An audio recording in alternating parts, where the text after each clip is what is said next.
Good evening, dear listener, and welcome back to another episode of Boring History for Sleep.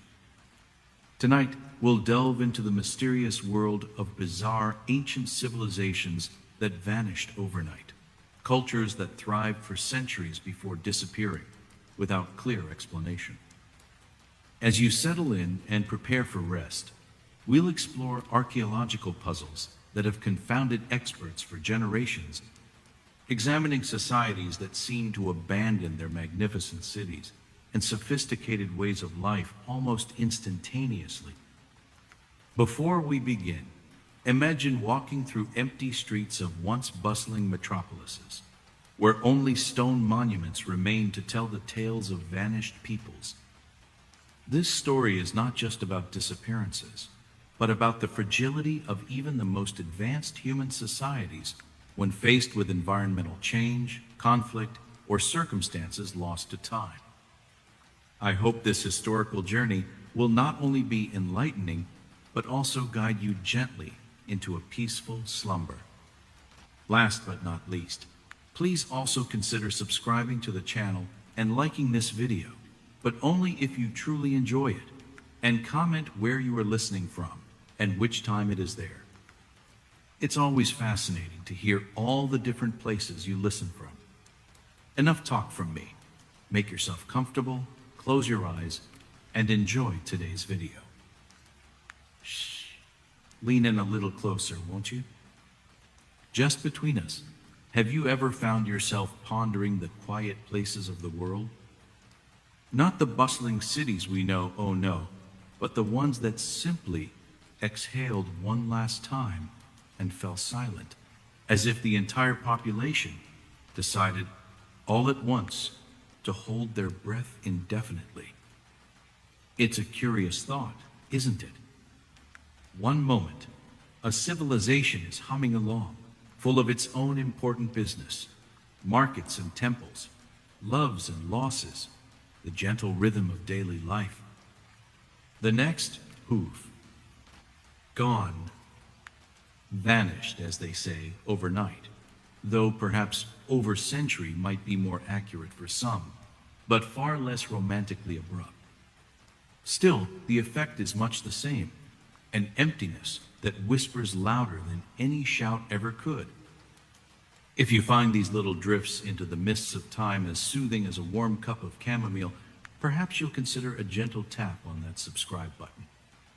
It helps other curious souls find this quiet little corner of storytelling, and goodness knows, there are enough loud corners in the world. Now imagine, if you will, that you're walking with me. The moon, a sliver of knowing silver, hangs in an inky sky, casting long, dancing shadows over what was once a street. Can you feel the cool night air on your skin, carrying the scent of old stone and dry earth, maybe a hint of forgotten wood smoke? The only sound is the soft crunch of dust beneath our imaginary feet, and perhaps the rustle of unseen leaves in a courtyard no one has tended for, well, for a very long time. The buildings around us are skeletal, their walls like weathered old bones, picked clean by time and wind. Once, laughter might have echoed here, or the soft murmur of conversation, the clatter of a dropped pot, the cry of a child. Now, only silence resides, a deep, settled silence that has made itself quite at home. It's this very abruptness, this tidiness of departure, that snags the imagination, don't you think? It's like a dinner party where the guests have simply evaporated mid-sentence, leaving their wine glasses half full and bread rolls untouched. No note, no forwarding address, no messy goodbyes. Just an absence. We, modern folk, with our constant updates and GPS tracking, we find such quiet exits rather baffling. We like our narratives complete, our mysteries solved, our I's dotted and our T's crossed with indelible data-driven ink. But these ancient civilizations, they were masters of the ellipsis, the grand, sweeping gesture of simply not being there anymore. Their calendars might have spanned centuries, meticulously tracking seasons and celestial events, yet their final page seems to have been torn out with remarkable haste. Think of the sheer organizational skill required to vanish so completely. Or perhaps the utter lack of it, leading to a slow fade that only looks sudden from our distant vantage point. It's like watching a candle gutter out. One moment it's flickering bravely, the next just a wisp of smoke and the scent of wax. These weren't small villages, mind you, not always. Some were bustling urban centers with intricate social structures, impressive architecture, and trade networks that stretched for miles. And then, one day, the cosmic landlord came to collect the rent, and everyone had apparently skipped town. Let's gently dip our toes into one of the more famous of these polite disappearing acts, the Roanoke colony. Ah, yes, that little English experiment in the New World back in the late 16th century. 100 or so souls, brave or perhaps just a bit naive, setting up shop on the coast of what is now North Carolina. They had hopes, no doubt, dreams of a new life, perhaps a bit of gold, the usual aspirations. Their governor, John White, sailed back to England for supplies, a perfectly reasonable errand. One imagines him promising to be back before the seasons turn too many times, laden with tools and news from home. Unfortunately, international squabbles, specifically a rather large Spanish armada getting in the way, delayed his return for 3 long years. 3 years is a good while in a new, somewhat unfamiliar land. When he finally did make it back in August of 1590, he found, well, not much. Not a scene of chaos or struggle, mind you.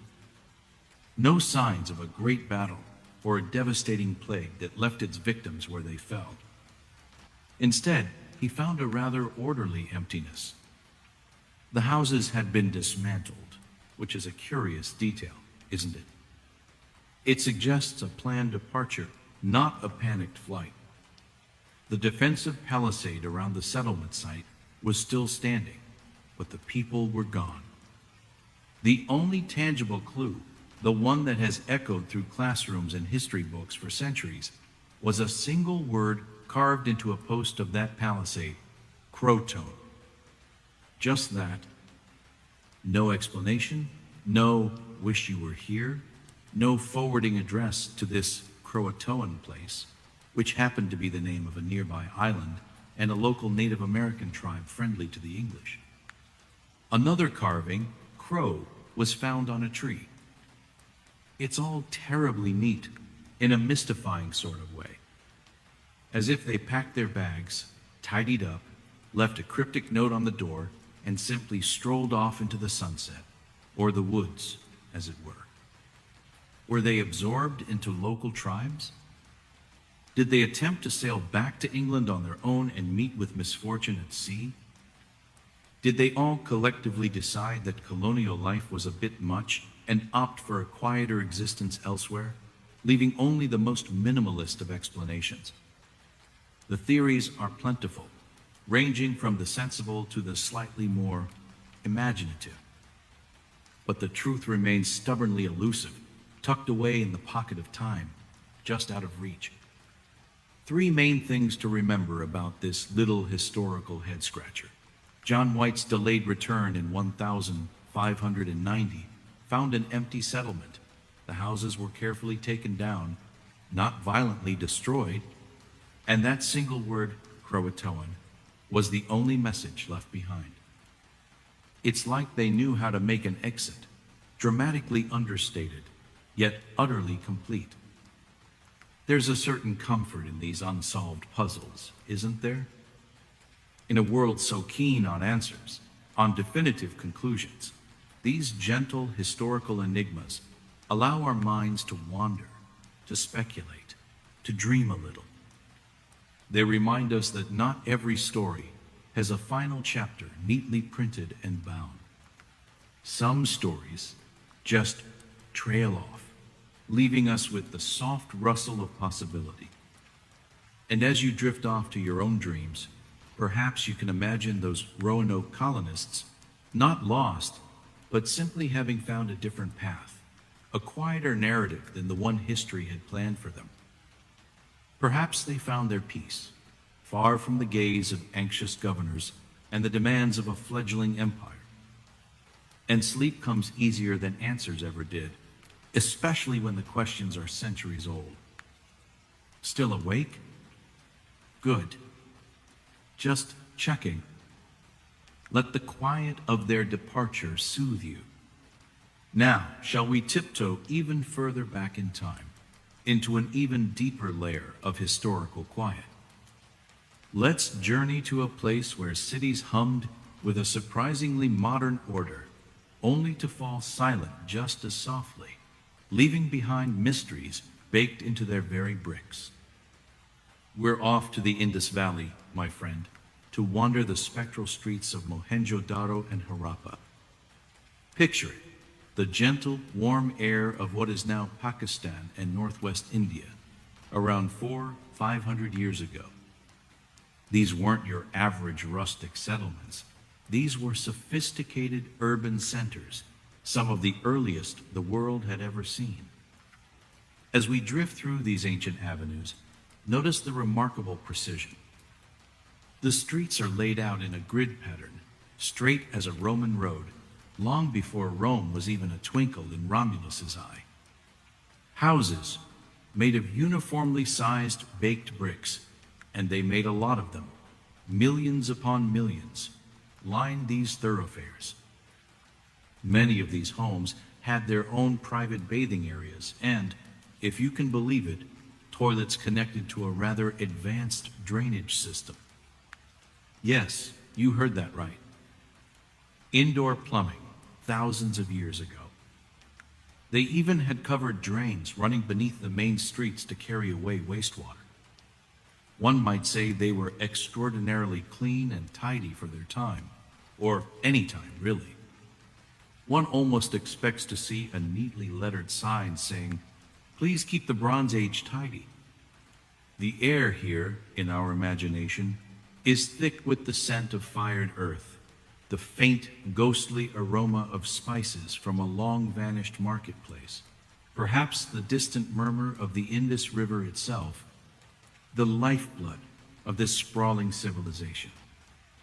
You can almost hear the soft slap of sandals on paved walkways, the hum of artisans at work, the chatter of a society that, for a good 1,000 years, flourished across an enormous area, larger than ancient Egypt or Mesopotamia.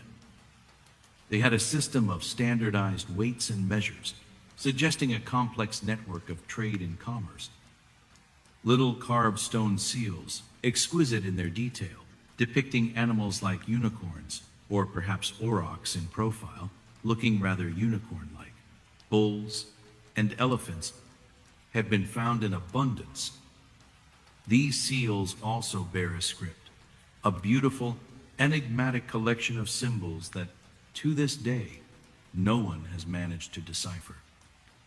Imagine that, a whole language trapped in silence, holding who knows what secrets, stories, or perhaps just very detailed shopping lists. So very thorough in their urban planning, you might muse. So very meticulous with their brick-making and their drains. And yet, they forgot to tell anyone where they were going when the party was over. Or perhaps they just couldn't write it in a language we'd understand. How inconveniently considerate of them. It's this juxtaposition of profound order and profound mystery that makes the Indus Valley civilization, or Harappan civilization as it's also known, so utterly captivating. They had it all figured out, it seems. City grids, sanitation, sophisticated crafts. Then, around 1900 BCE, give or take a century, the bustling begins to fade. The great cities, Like Mohenjo-daro, with its mysterious Great Bath, a large public waterproof structure that might have been used for ritual bathing or just a very grand swimming pool, begin to empty out. There's no evidence of a massive invasion, no widespread destruction by conquering armies. No layers of ash and ruin that scream of a sudden, violent end, as you find in some other ancient sites. Instead, it seems to be a more gradual decline, a slow winding down, but one that results in the abandonment of these magnificent urban centers. The infrastructure starts to decay. Later occupations in some areas show poorer quality construction, a kind of municipal sigh.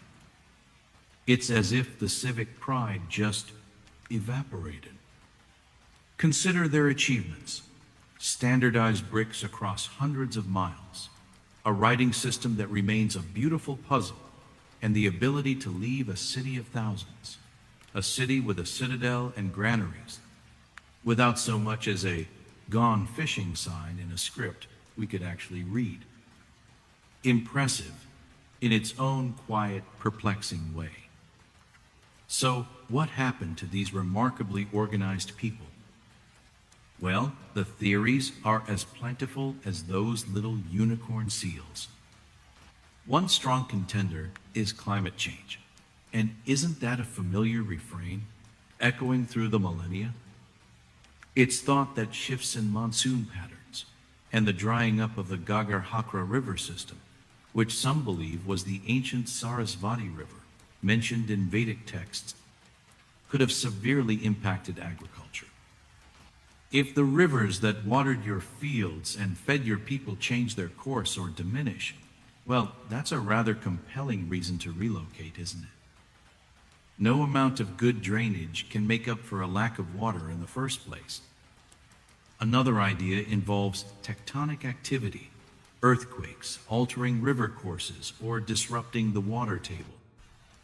Some scholars suggest internal societal changes, perhaps a breakdown in trade networks or political structures, though the lack of deciphered texts makes this hard to confirm. It's all speculation, whispered by archaeologists over dusty finds and meticulously drawn site plans. Perhaps, one might softly suggest, they just got tired of being so orderly and decided to embrace a bit of chaos elsewhere. A rather whimsical thought, but when faced with such a polite vanishing act, one is tempted to explore all avenues of gentle absurdity. The truly fascinating thing about the Indus Valley people is how much they achieved and how little we know about their beliefs, their rulers, their social hierarchy beyond the obvious organization. We have found very few grand palaces or monumental temples that scream, "King lives here," or "worship this specific terrifying deity." There are no massive statues of rulers, no glorifying inscriptions of great battles won. Their focus seemed to be on civic amenities, on a comfortable, well-ordered life for many, rather than on aggrandizing the few. Perhaps they were an egalitarian society, or perhaps their symbols of power were simply more subtle, woven into the fabric of daily life in ways we don't yet recognize. Three key details to tuck away about these innovators: the Great Bath at Mohenjo-daro, hinting at communal or ritual activities, their unique, still undeciphered script holding their stories captive, and the incredible uniformity of their bricks and weights across a vast territory, pointing to a level of organization that is simply astonishing for its time.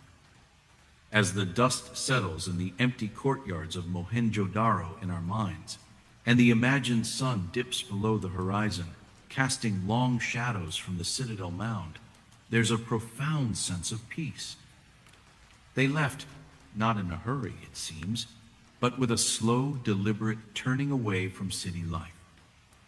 Their descendants likely merged with other populations, their cultural DNA carried forward in ways we are still discovering. They didn't vanish from the earth, but their grand urban experiment, their unique civilization, did fade into the archaeological record, leaving behind more questions than answers. And as the Indus script remains a whisper we cannot quite understand, a beautiful, silent song, perhaps it's best to let their secrets sleep soundly with them. Just as you should, now, drifting off into your own quiet realm of dreams, where all languages are understood, and all mysteries gently resolve themselves before morning. Rest now, feeling rested from our journey to the Indus, or perhaps just curious enough for another soft step into the quietude of yesterday, where the echoes of vanished people still hum if you listen closely enough. Good. Let's drift south this time, and a little westward, into the humid, green embrace of the Mesoamerican jungles, where stone cities once gleamed like forgotten jewels, intricate and brilliant against the emerald canvas.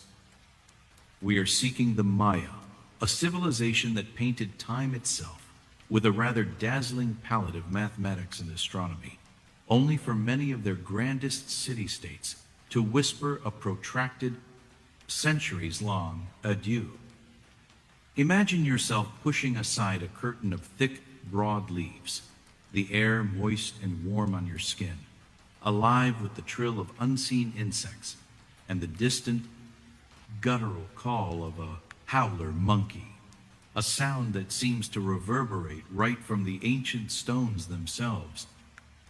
And then you see it, a pyramid, impossibly steep, its weathered gray stone asserting itself against the relentless green, reaching for a patch of sky, often veiled in soft mist. This isn't just one pyramid, but part of a vast complex plazas, palaces, observatories, and mysterious sunken ball courts, where a game with life and death stakes might once have been played. Though we'll just imagine the slightly less intense, family-friendly version for our peaceful journey tonight. Cities like Tikal, Palenque, Copan, or Calakmul, rising from the jungle floor, monuments to a people of extraordinary intellect and artistry. You can almost smell the damp earth, the sweet cloying scent of exotic blossoms, and the faint, ghostly aroma of copal incense that might have burned in offerings centuries ago. The Maya, you see, were quite the timekeepers. They developed not just one, but several intricate calendar systems that meshed together like perfectly engineered cosmic gears. There was the long count, stretching deep into mythological pasts and far into equally speculative futures. The Tzolk'in, a 260-day sacred calendar, and the Hab, a 365-day solar calendar. They understood the concept of zero, a rather sophisticated mathematical idea, and their astronomical observations were so precise they could predict solar and lunar eclipses with what can only be described as unnerving accuracy. They had a complex hieroglyphic writing system, one of the few fully developed scripts of the pre-Columbian Americas, which they used to record their histories, rituals, and dynastic lineages on stone stelae, lintels, and delicate codices made of bark paper. Remarkable, you might murmur, tracing the outline of a faded glyph on a cool stone wall with your fingertip. They could chart the heavens, comprehend the vastness of time, and build these incredible cities in the middle of a rather challenging jungle environment. Yet, when it came to writing a clear, "We're moving out," the jungle humidity is just too much for our scrolls. Please forward our prophecies to the Highlands memo. They seem to have been a bit elusive. And that's the gentle mystery of the classic Maya collapse, which occurred roughly between the 8th and 9th centuries CE. It wasn't a single sudden vanishing of all Mayan people. Far from it. Mayan culture and people are vibrant and alive today. Rather, it was the gradual abandonment of their magnificent southern lowland cities, the power centers of their classical age. The lights, so to speak, went out one by one in these urban hearts, until the jungle began its slow, patient reclamation. So what prompted this grand civic exodus? The scholars, bless their diligent, trowel-wielding hearts, have offered a veritable banquet of theories. No single culprit seems to fit all the abandoned sites, which makes it all the more tantalizingly complex. One prominent idea, much like with our friends in the Indus Valley, is prolonged drought. Paleoclimatological evidence suggests that several severe, multi-year droughts struck the Mayan lowlands during this period, stressing an agricultural system that depended heavily on rainfall for their maize, beans, and squash, the sacred trio of their sustenance.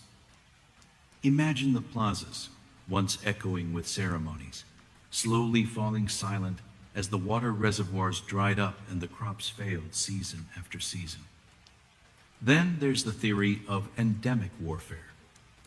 The classic Maya world was composed of numerous city-states, often jockeying for power and resources, like ambitious siblings in a very large, very green family estate.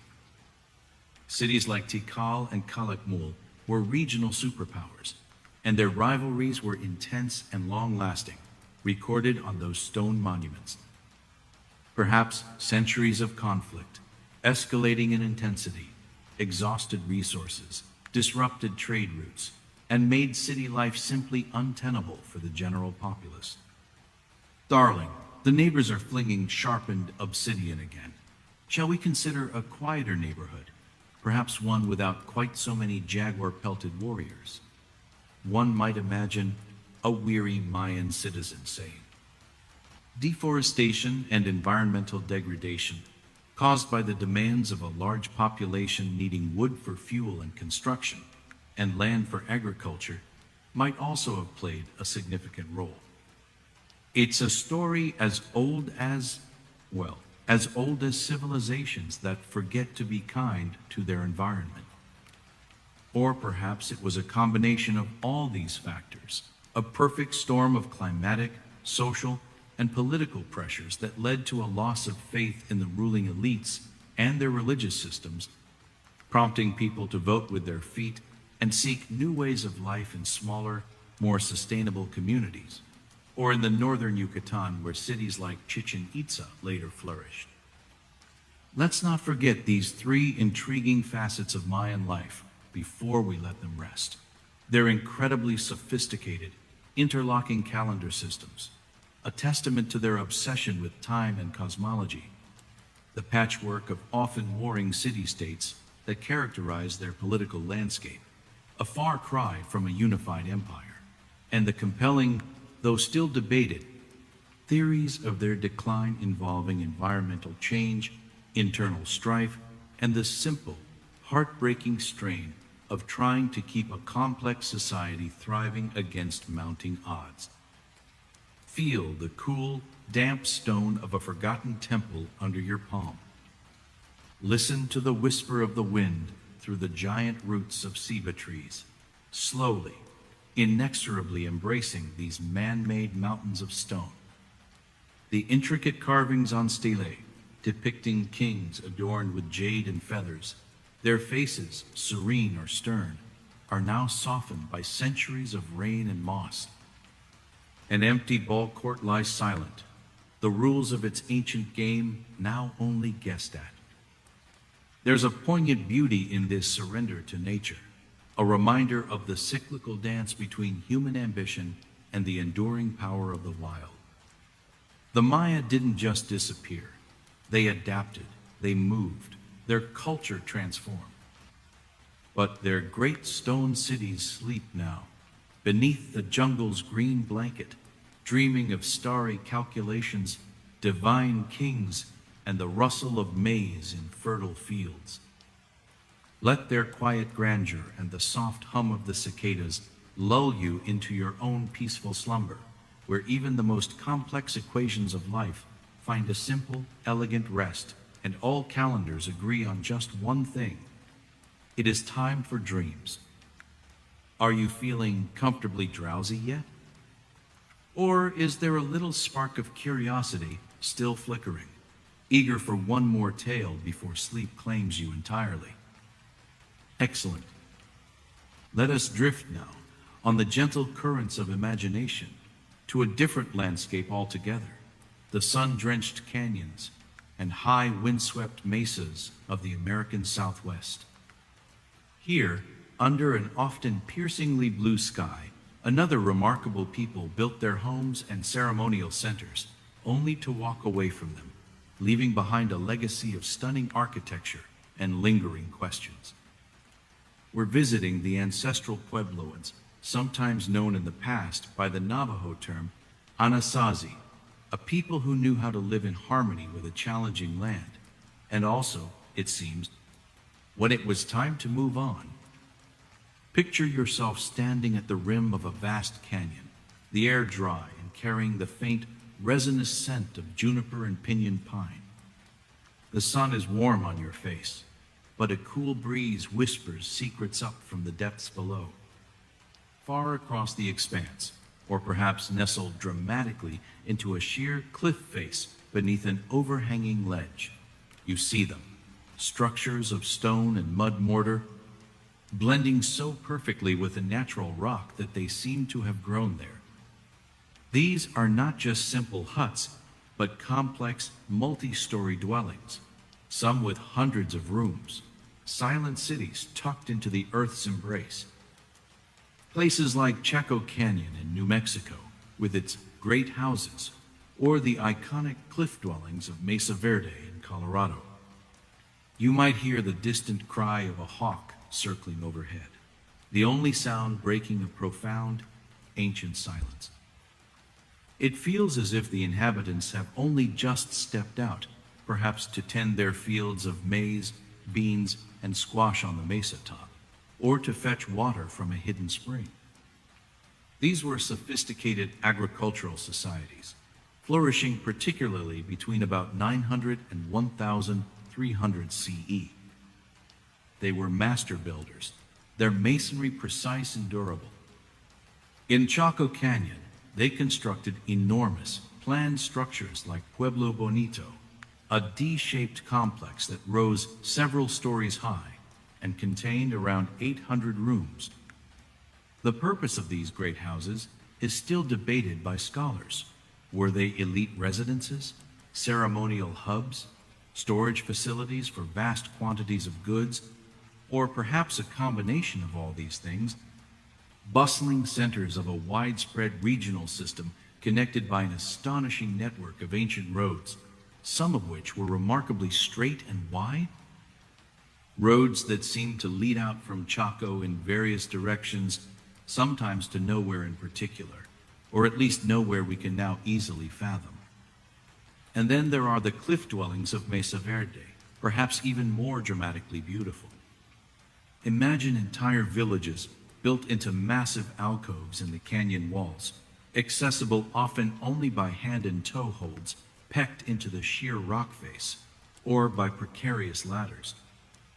Cliff Palace, Spruce Tree House, Balcony House, their names evoke a sense of wonder and domesticity in the most improbable of settings.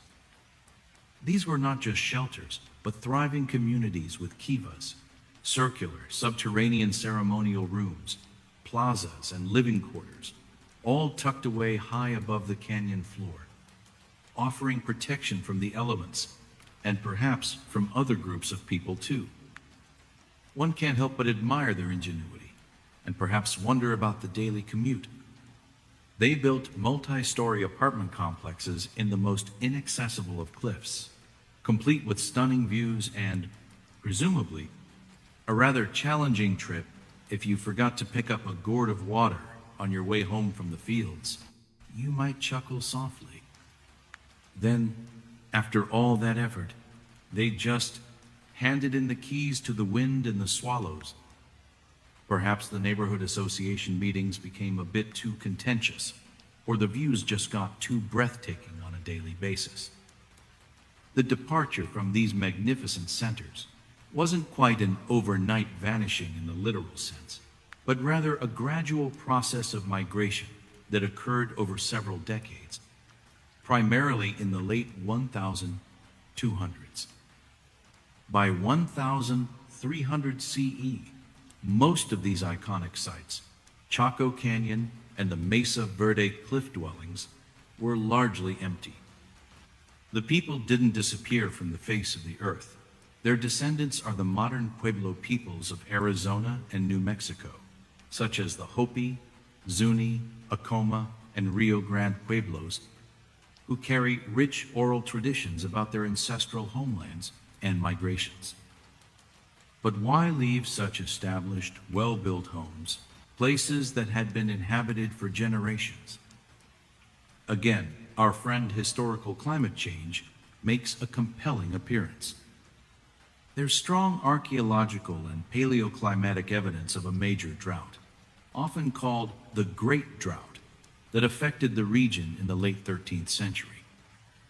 For people reliant on agriculture in an already arid environment, a prolonged period of significantly reduced rainfall would have been catastrophic, leading to crop failures and scarce resources. It's a stark reminder that even the most ingenious societies are ultimately dependent on the whims of Mother Nature. Resource depletion around these concentrated population centers, things like firewood, game, and fertile soil, might also have contributed to the decision to move. Social and religious factors likely played a part too. Perhaps there was internal strife, or a crisis of leadership, or a shift in religious beliefs that prompted a search for new homelands, new spiritual centers. Their world was changing, and they, with a resilience born of centuries of adaptation, changed with it. It's a narrative not just of abandonment, but of movement, of seeking new beginnings, of carrying culture and tradition to new places. 3 things to gently hold in your mind about these ancestral innovators. The incredible great houses of Chaco Canyon, such as Pueblo Bonito, with their hundreds of rooms and still debated functions, connected by a mysterious road system. The breathtaking cliff dwellings of Mesa Verde, marvels of defensive architecture and communal living built high in canyon alcoves, and the widely supported theory that a significant environmental shift, particularly the Great Drought of the late 13th century, was a primary driver for their migration from these ancient centers. Feel the cool, smooth stone of a kiva wall, imagining the murmur of voices, the flicker of a fire, the scent of smoke and sacred herbs. Look out from a tiny T-shaped doorway in a cliff dwelling across the vast silent canyon, and see the distant shimmer of a heat haze, or perhaps a rare rain shower sweeping across the landscape. Small, perfectly preserved corn cobs, centuries old, have been found in these abandoned rooms, poignant reminders of the daily lives and staple foods of the people who once called these places home.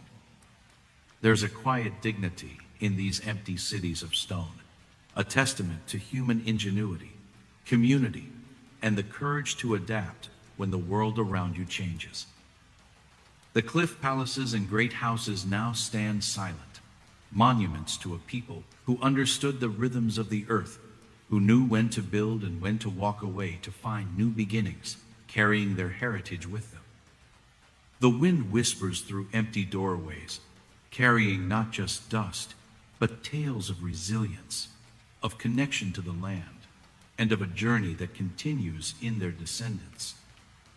May your own rest be as peaceful as the desert night that now blankets these ancient stones, and may your foundations, wherever you choose to build them in your life, be strong, true, and always open to the possibility of a new path.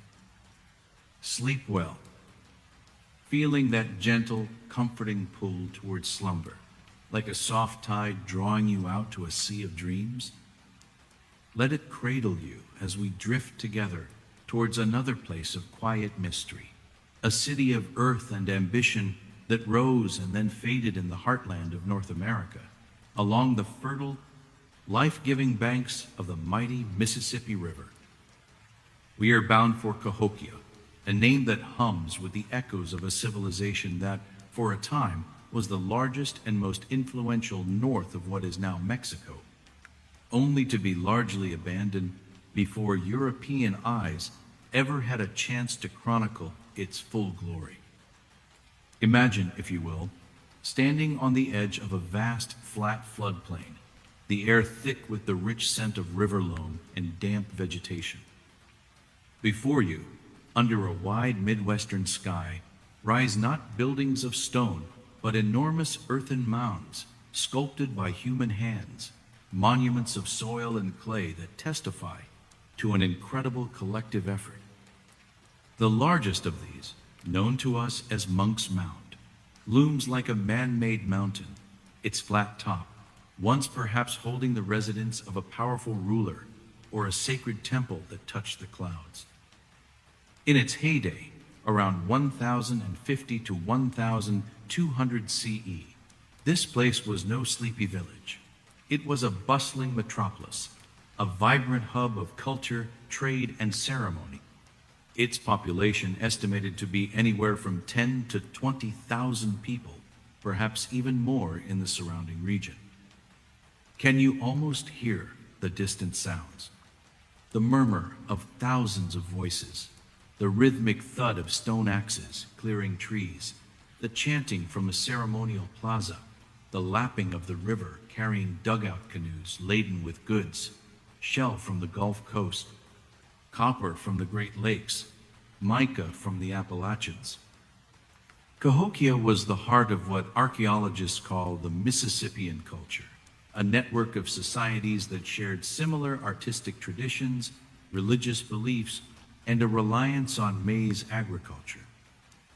They built over 120 mounds at this site alone, ranging from small conical and ridgetop mounds, likely for burials, to massive platform mounds like Monk's Mound, which served as foundations for important structures.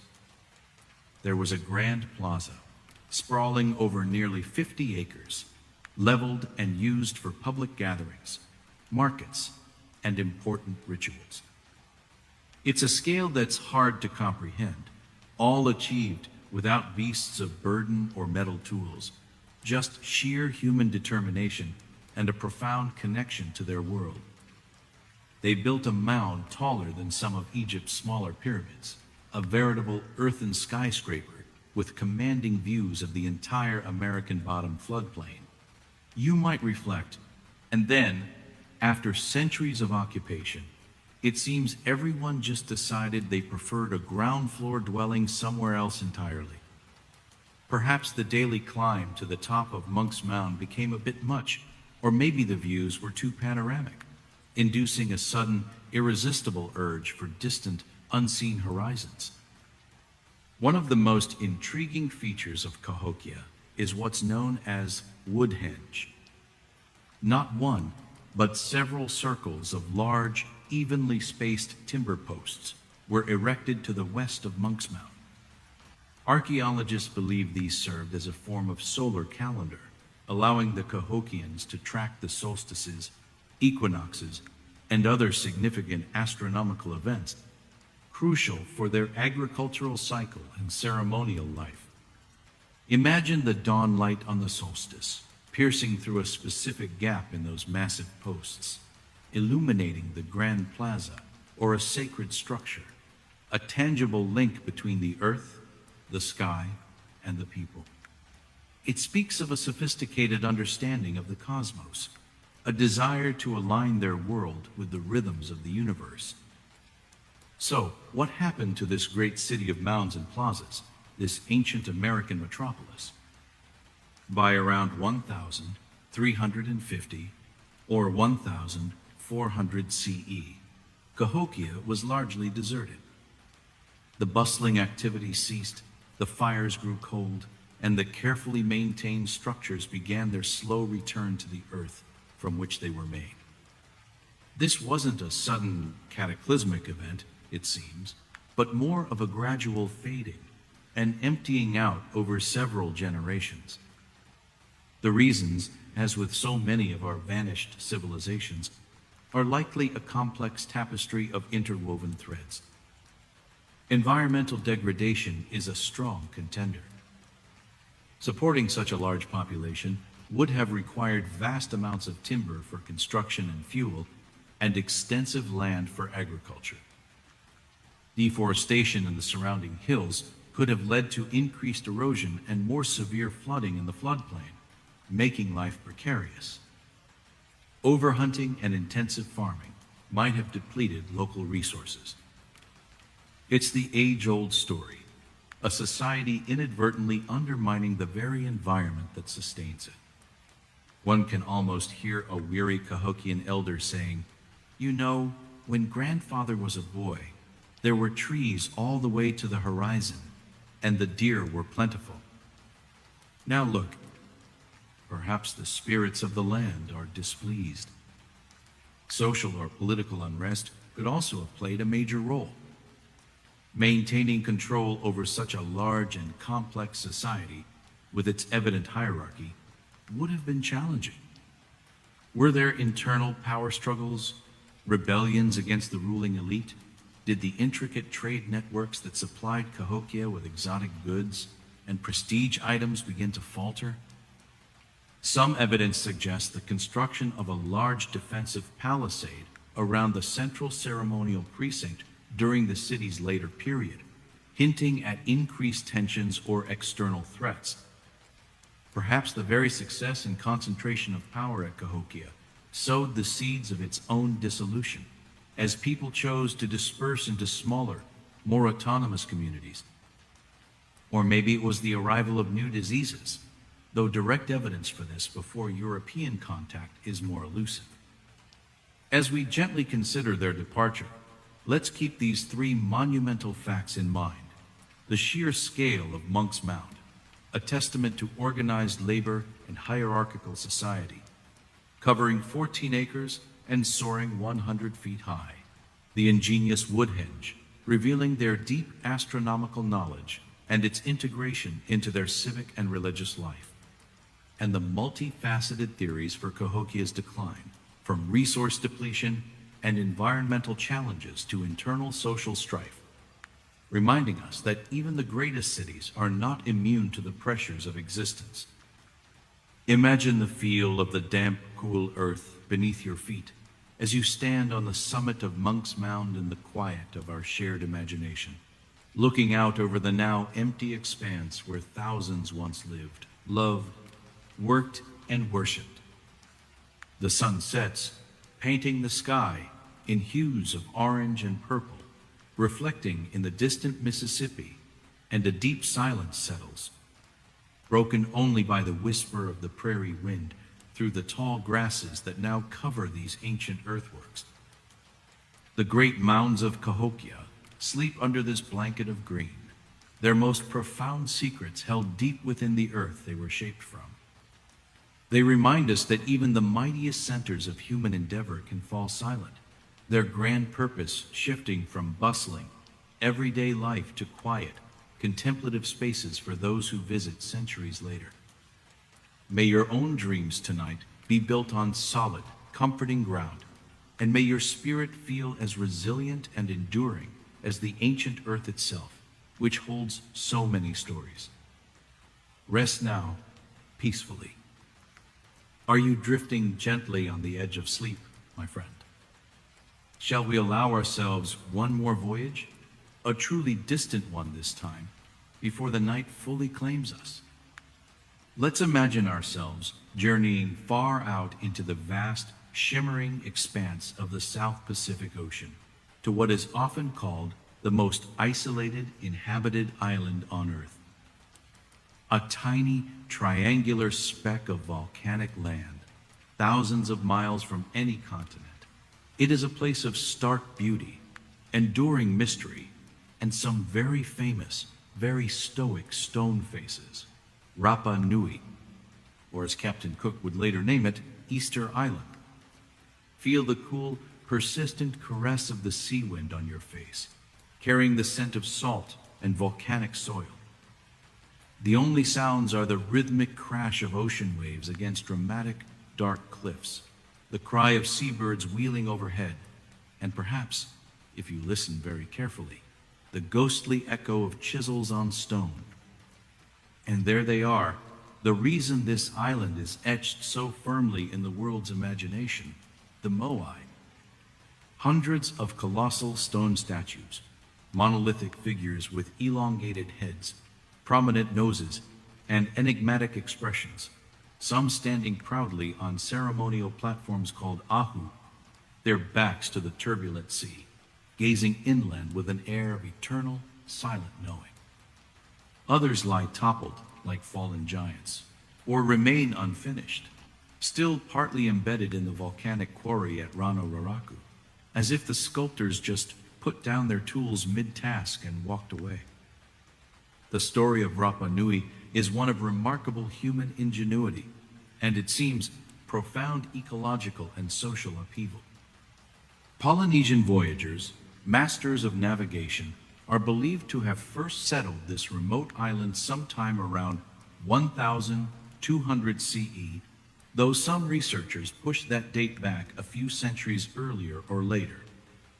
For hundreds of years, from roughly 1250 to 1500 CE, the Rapa Nui people engaged in the extraordinary effort of carving, transporting, and erecting these massive moai, which are thought to represent deified ancestors or powerful chiefs. These statues, on average about 13 feet tall and weighing around 14 tons, though some are much, much larger, with the biggest unfinished one, El Gigante, a staggering 70 feet long, were hewn from the soft volcanic tuff of the Rano Raraku quarry using basalt stone tools. They carved these enormous stone gentlemen, some weighing as much as a whole herd of small, rather bewildered elephants. You might muse, and then, with no wheels, no draft animals, and no apparent access to Uber XL for statues, they managed to move them for miles across rugged terrain to their designated platforms. After all that effort, they stood them up to gaze inland, presumably to admire the interior decorating of their descendants, or perhaps to keep a stony eye on the sweet potato patches. Then it seems they had a rather dramatic island-wide disagreement, perhaps about the proper placement of these lawn ornaments, or who had the biggest ancestor, and things got a bit untidy. And untidy they did become, though the full story is still debated with gentle academic passion. The sheer logistics of moving and erecting these statues are mind-boggling. How did they do it? Theories abound. Perhaps they were walked upright using ropes and a rocking motion, a method demonstrated in some modern experiments. Or maybe they were transported lying flat on wooden sledges over prepared tracks, lubricated with sweet potato mash, if you believe some of the more colorful suggestions. The Rapa Nui also developed a unique, undeciphered script known as Rongo Rongo, a series of glyphs inscribed on wooden tablets, another tantalizing piece of their lost cultural puzzle. If only we could read what those tablets say. Perhaps they contain the IKEA instructions for moai assembly, or at least a polite note explaining their later change of heart regarding giant statuary. But the golden age of moai carving eventually came to an end. When Europeans first arrived in 1722, led by the Dutch explorer Jacob Roggeveen on Easter Sunday, hence the island's European name, they found a population much smaller than what would have been needed in the statue-building heyday, living in fairly deprived conditions on a largely treeless island. Many moai were still standing, but others had been toppled, often seemingly deliberately, their faces buried in the dirt. What had happened to this once thriving, industrious culture? The most widely cited narrative, though one that continues to be refined and debated, points to a tragic story of ecological collapse brought on by the islanders themselves. It suggested that the immense effort of transporting moai, along with the need for firewood, building materials, and canoes for fishing, led to the complete deforestation of an island that was once covered in palm trees. The loss of trees would have resulted in severe soil erosion, a decline in agricultural yields, the disappearance of land birds, and an inability to build seaworthy canoes for deep-sea fishing or, crucially, to leave the island. This resource scarcity, the theory goes, led to societal stress, famine, internal conflict between different clans, and the eventual overthrow of the old religion centered on ancestor worship and moai, replaced by the birdman cult Tangata Manu, a new warrior-led competition focused on gathering the first sooty tern egg of spring from a nearby island. Let's hold on to these three key aspects of Rapa Nui's story. The incredible feat of carving and transporting hundreds of giant moai, mostly facing inland from their ahu platforms, a testament to their ancestors' reverence and their own engineering prowess.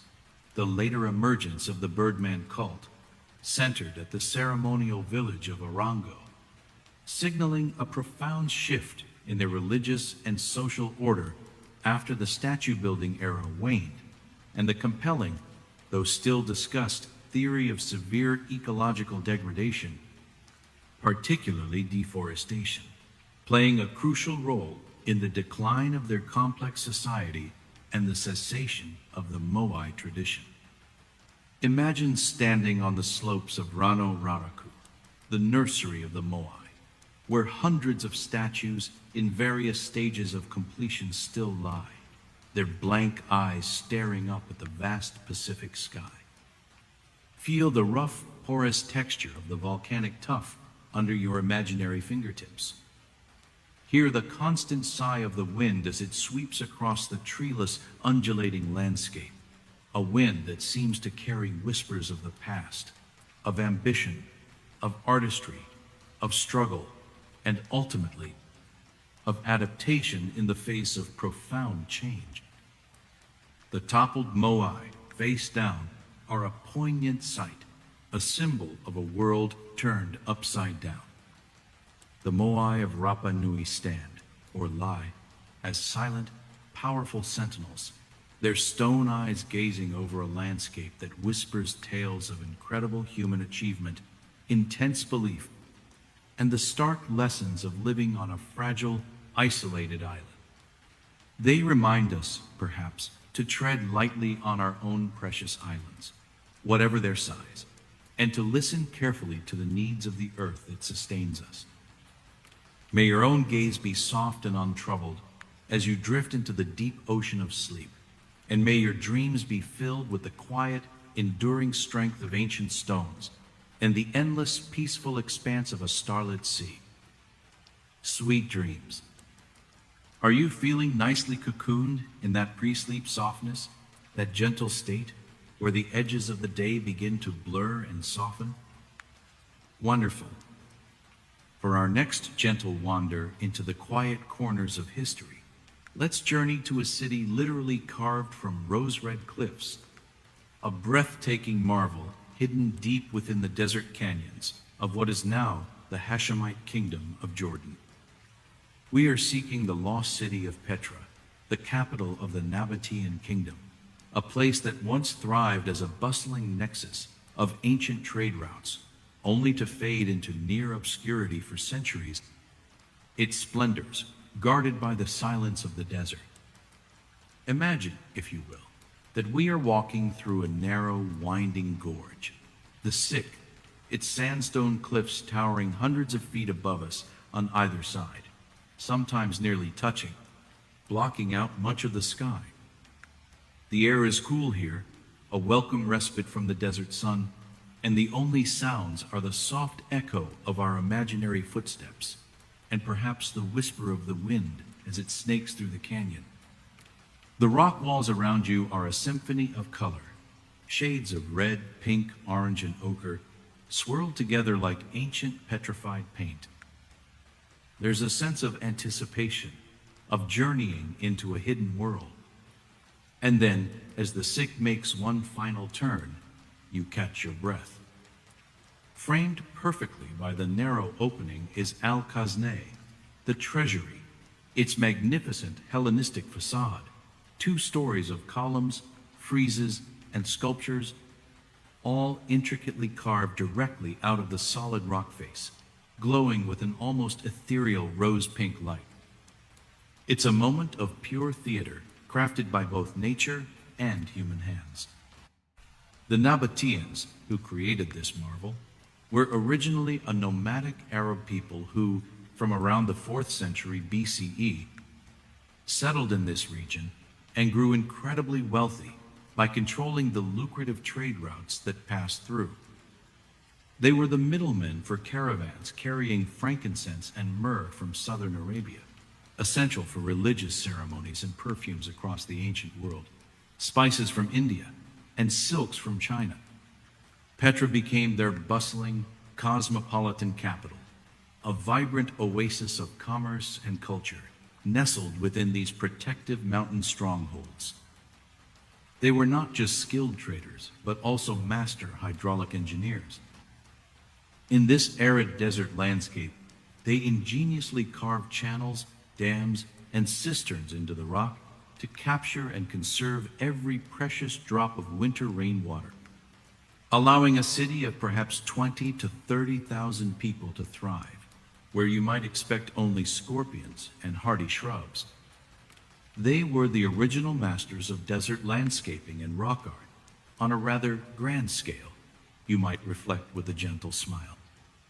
Making water flow where it seemingly had no business flowing, and then carving an entire city, tombs, temples, houses, and public buildings, out of solid rock, presumably because they ran out of intergalactic Legos, or perhaps just found quarrying too mundane. Their architecture was stunning, their water systems a minor miracle, but their memo on how to stay a major international trade hub forever and ever, regardless of shifting geopolitical tides and newfangled maritime routes, seems to have gotten misplaced somewhere in the sands of time. And indeed, the fortunes of Petra, like the desert winds, eventually shifted. For centuries, Petra flourished. Its unique rock-cut architecture, blending Nabatean traditions with influences from the Greek, Roman, and Egyptian worlds, is unlike anything else on Earth. Beyond the famous treasury, the city unfolds into a vast complex of hundreds of elaborate tombs with intricate facades, like the monastery, Ad-Dir, perched high on a mountaintop. A Roman-style theater capable of seating thousands, colonnaded streets, temples, and sacrificial altars. It must have been a truly astonishing sight in its prime, a vibrant metropolis carved into the very bones of the earth. However, in 106 CE, the Nabatean kingdom was peacefully annexed by the Roman Empire and became part of the province of Arabia Petraea. While Petra continued to prosper for a time under Roman rule, its central importance as a trade hub began to wane. New maritime trade routes, particularly those down the Red Sea and across the Indian Ocean, started to bypass the old overland caravan routes that had been Petra's lifeblood. It's a familiar story in history. Innovation in one area can lead to obsolescence in another. The world, it seems, kept turning, and the trade winds shifted direction. Then, a series of damaging earthquakes, particularly a major one in 363 CE, struck the city, crippling its vital water management systems and destroying many buildings.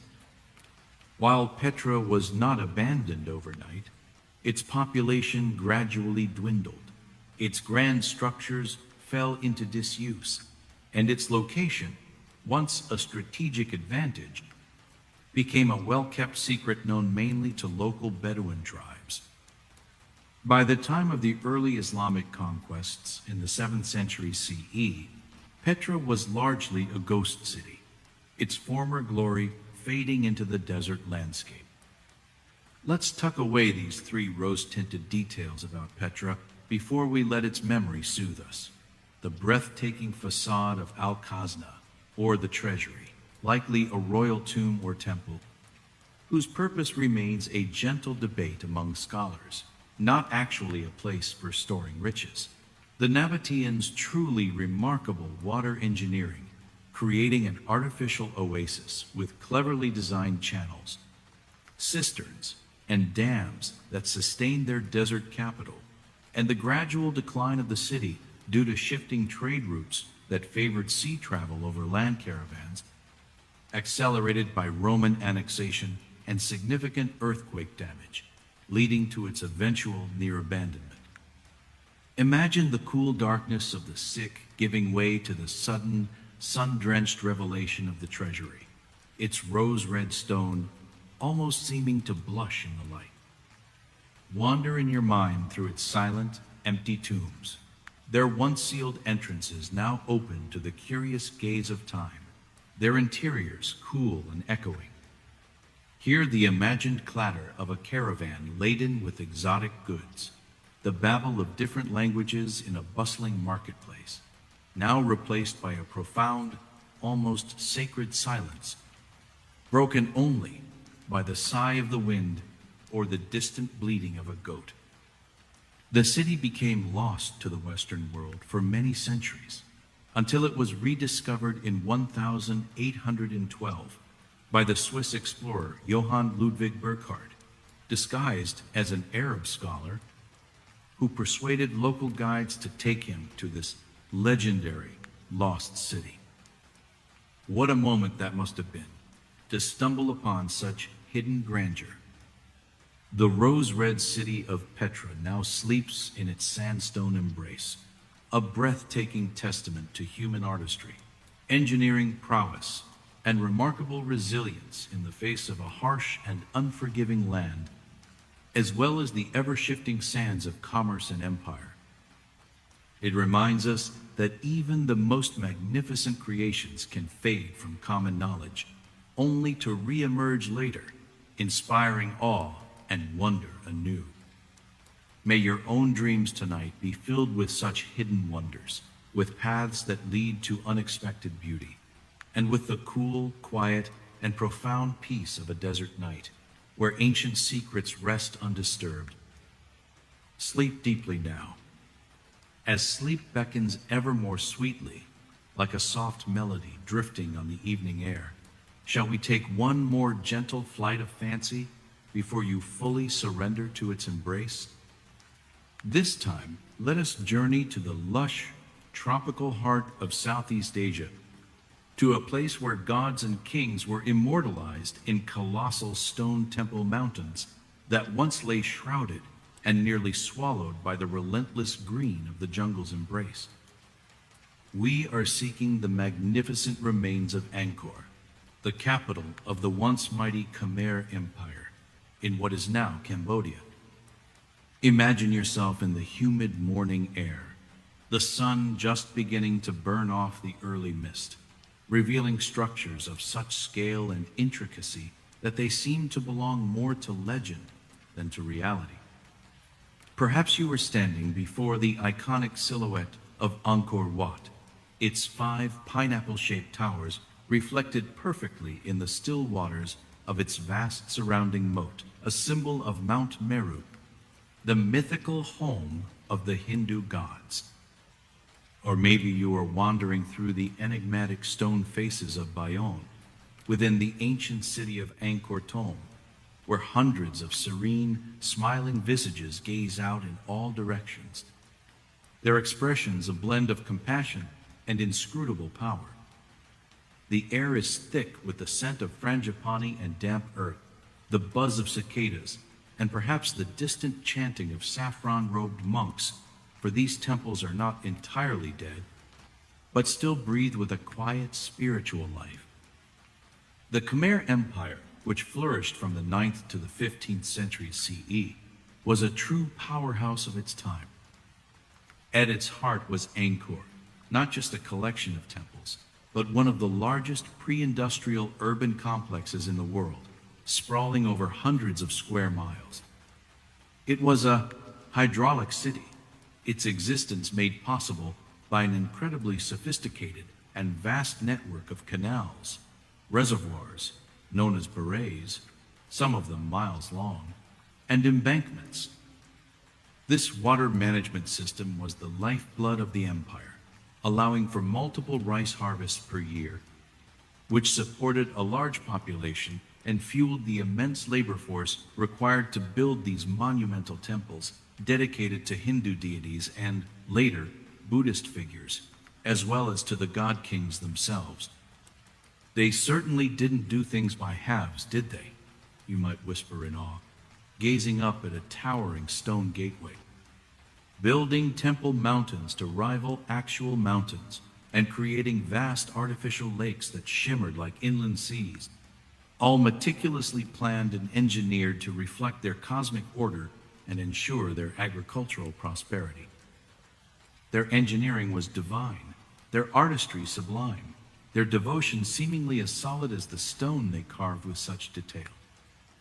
But their long-term planning for what happens when this incredibly complex water system gets a bit temperamental, or the neighbors get a bit too ambitious, seems to have been somewhat less than divinely inspired, or perhaps just overwhelmed by forces beyond their control.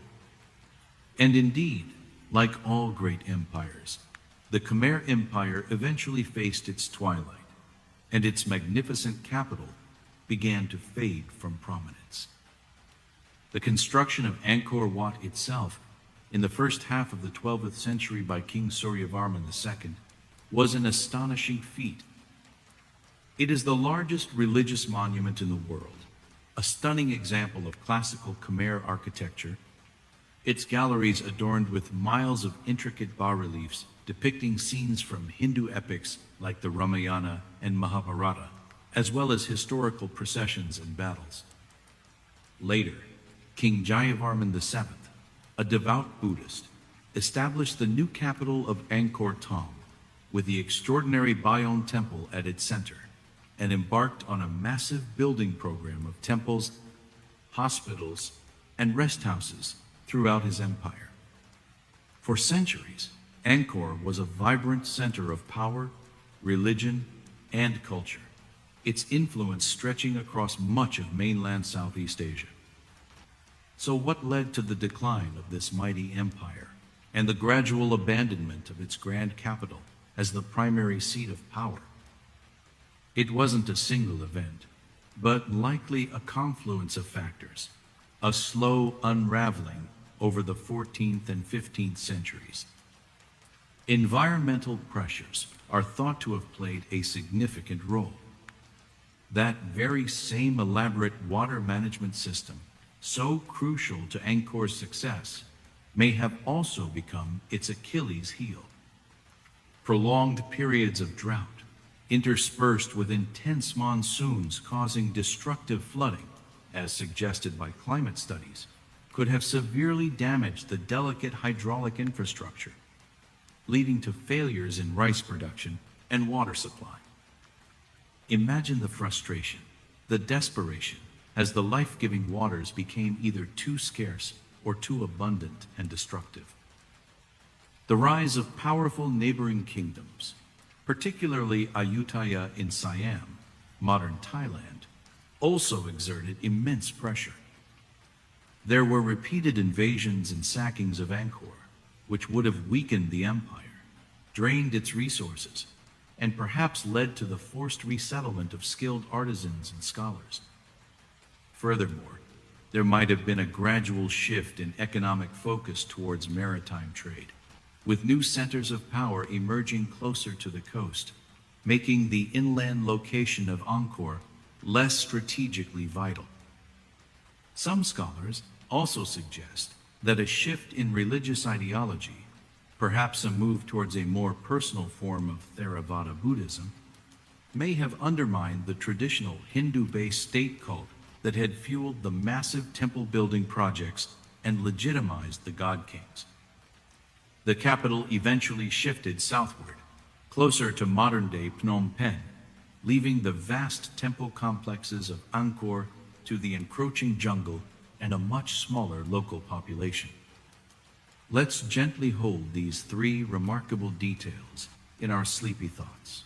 The awe-inspiring scale and artistry of Angkor Wat, the world's largest religious monument, built by Suryavarman II, and intricately adorned with miles of bas-reliefs. The sophisticated and sprawling water management system of barrages and canals that was both the foundation of Angkor's prosperity and a potential source of its vulnerability, and the complex web of reasons for its decline, including environmental challenges to that water system, pressure from rising neighboring powers like Ayutthaya, and possible internal shifts in trade and religious focus. Envision the cool, dark galleries of Angkor Wat, the sunlight filtering through stone-carved windows, illuminating ancient scenes of gods and battles.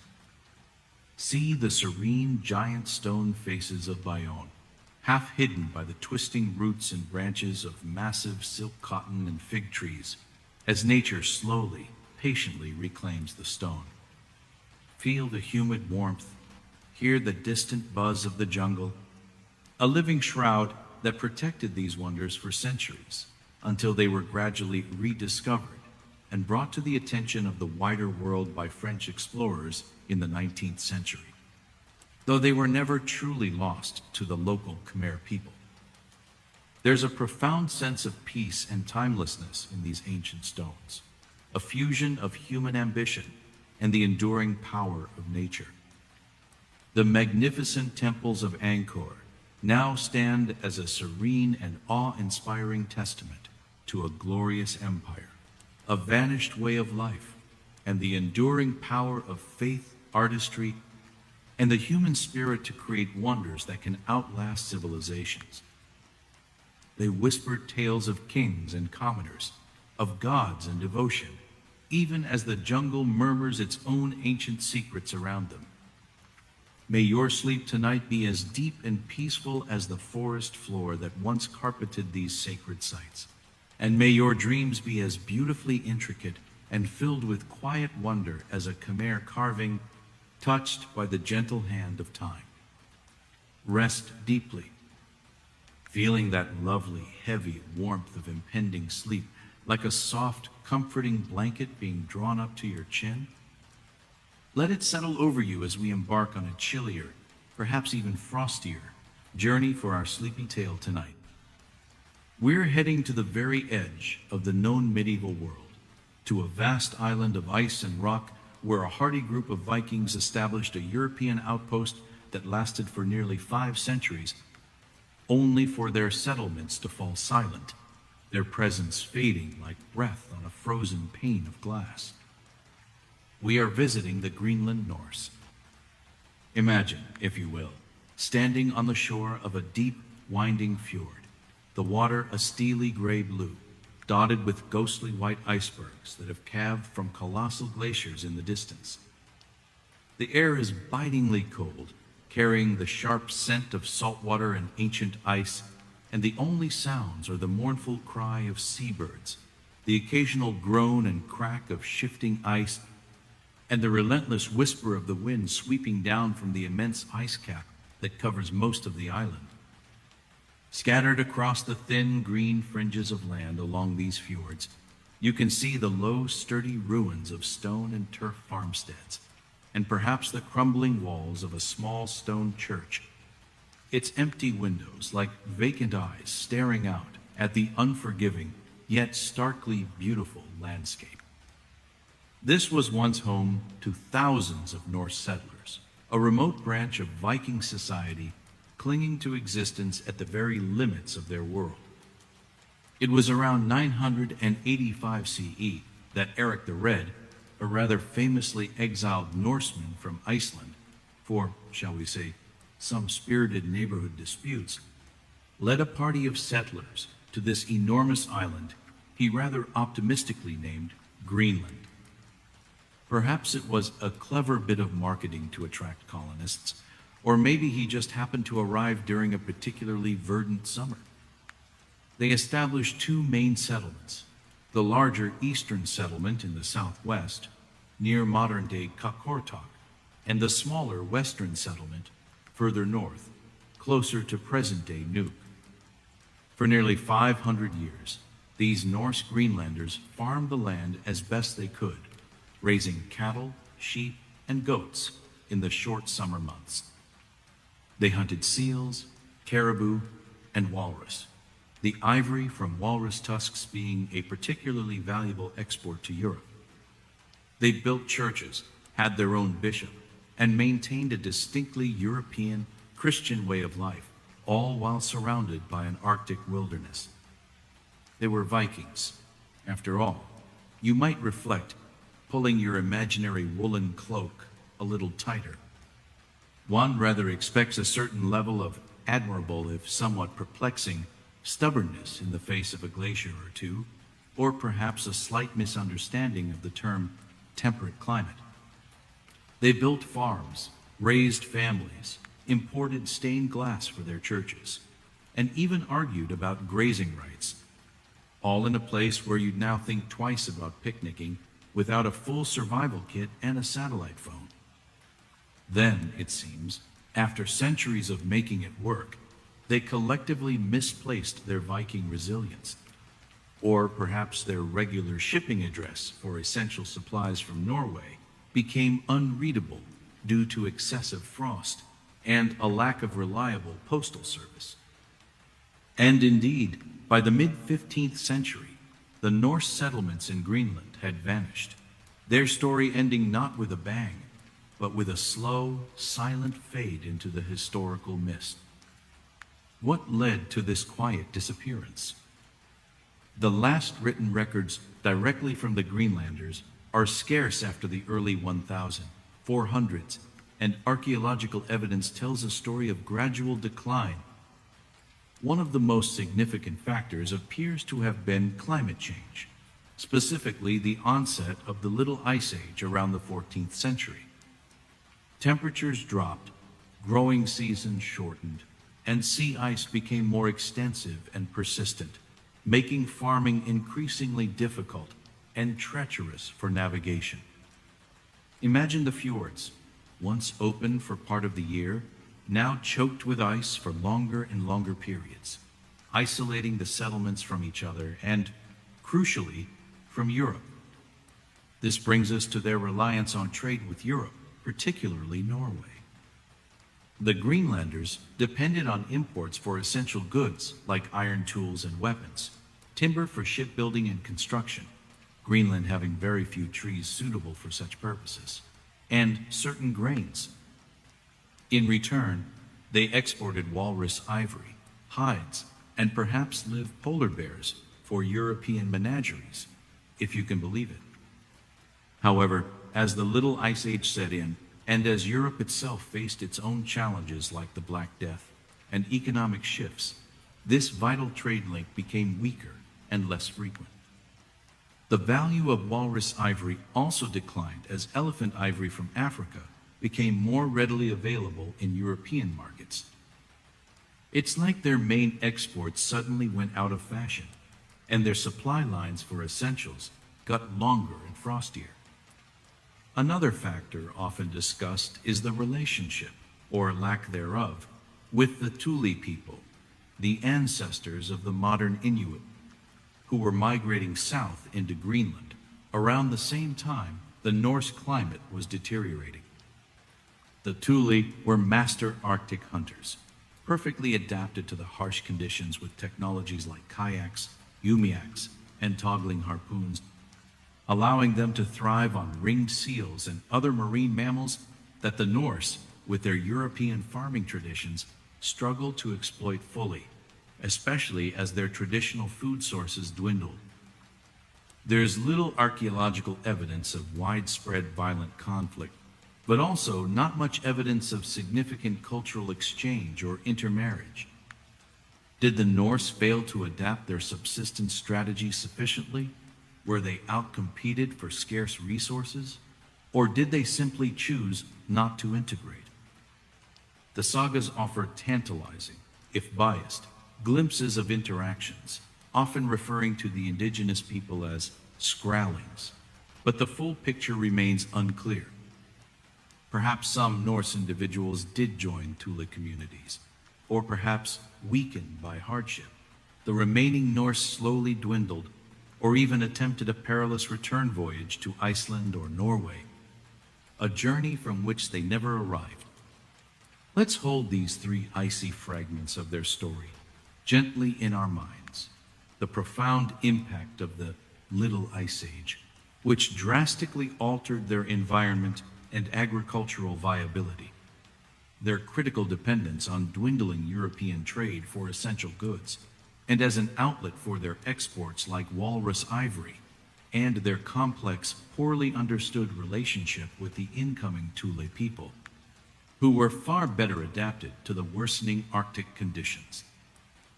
Picture the gray stone ruins of Halsey Church, one of the best preserved Norse structures, where a wedding was recorded in 1408, one of the very last written records from Norse Greenland. Imagine the wind whistling through its empty arches, carrying the scent of the cold sea and the vast, indifferent ice. Think of the silence descending upon the farmsteads, the byres empty, the fields slowly surrendering to the tundra, as the last inhabitants either departed or simply ceased to be, their stories unrecorded. There's a profound sense of isolation and melancholy in their tale, a European medieval society slowly being extinguished at the frozen edge of the world. The stone ruins of the Greenland Norse whisper a poignant tale of remarkable endurance in one of the world's most challenging landscapes, and of their ultimate quiet departure from the stage of history. They are a testament to human tenacity and the profound influence of environmental change on human destiny. May your own bed feel exceptionally warm and secure tonight, a haven of comfort against any imagined chill, and may your dreams be filled with the quiet, stark beauty of starlight on snow and the deep, untroubled peace of a world truly at rest. Sleep now under the watchful, silent stars, sinking deeper and deeper now into that lovely, velvety darkness of near sleep, where thoughts soften and drift like fallen leaves on a gentle stream. Wonderful. Let's allow our imaginations to drift once more, this time to the arid coastal deserts of northern Peru, a land of stark contrasts, long before the famed Inca Empire rose to prominence. Here, nestled in fertile river valleys that cut like green ribbons through the parched landscape, a fascinating and artistically vibrant culture flourished for centuries, building monumental adobe pyramids and crafting some of the most expressive pottery the ancient world has ever seen, only to eventually unravel and disappear as a cohesive entity. We are visiting the Moche civilization.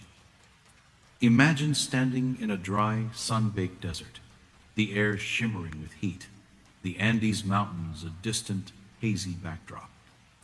Then, rising before you, not from stone, but from millions of sun-dried adobe bricks, are colossal structures, huacas, as they are called, like the Huaca del Sol, Pyramid of the Sun, and the Huaca de la Luna, Pyramid of the Moon, near modern-day Trujillo.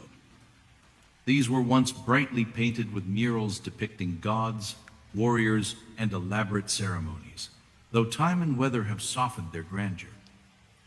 And all around, if you could sift through the sands of centuries, you would find evidence of a society rich in art and ritual, particularly their incredible ceramics.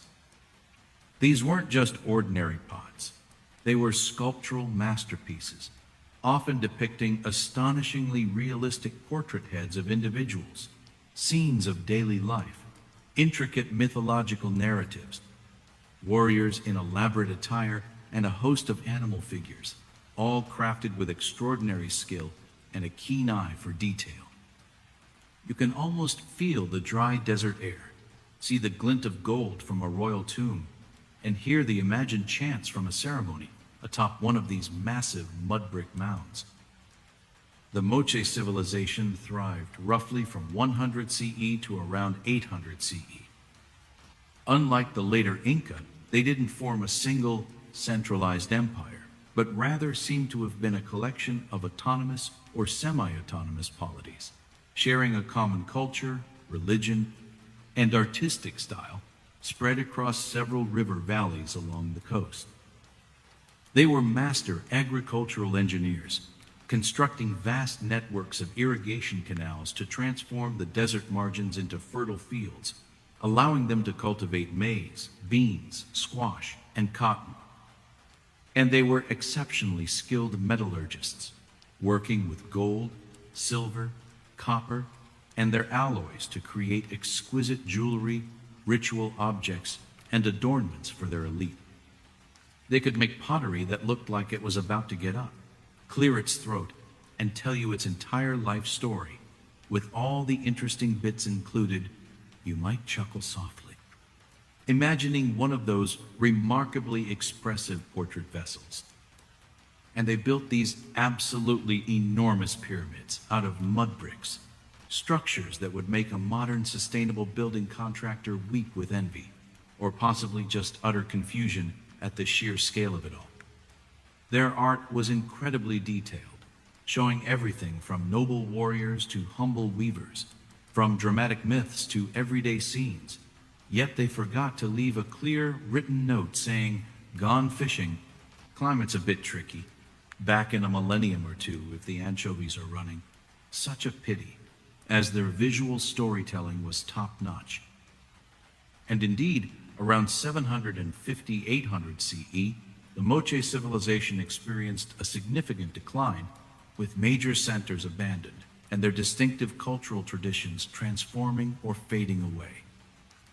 One of the most dramatic windows into Moche society came with the discovery of the intact tomb of the Lord of Sipan in 1987, a find often compared to that of Tutankhamun's tomb in Egypt for its richness and archaeological importance.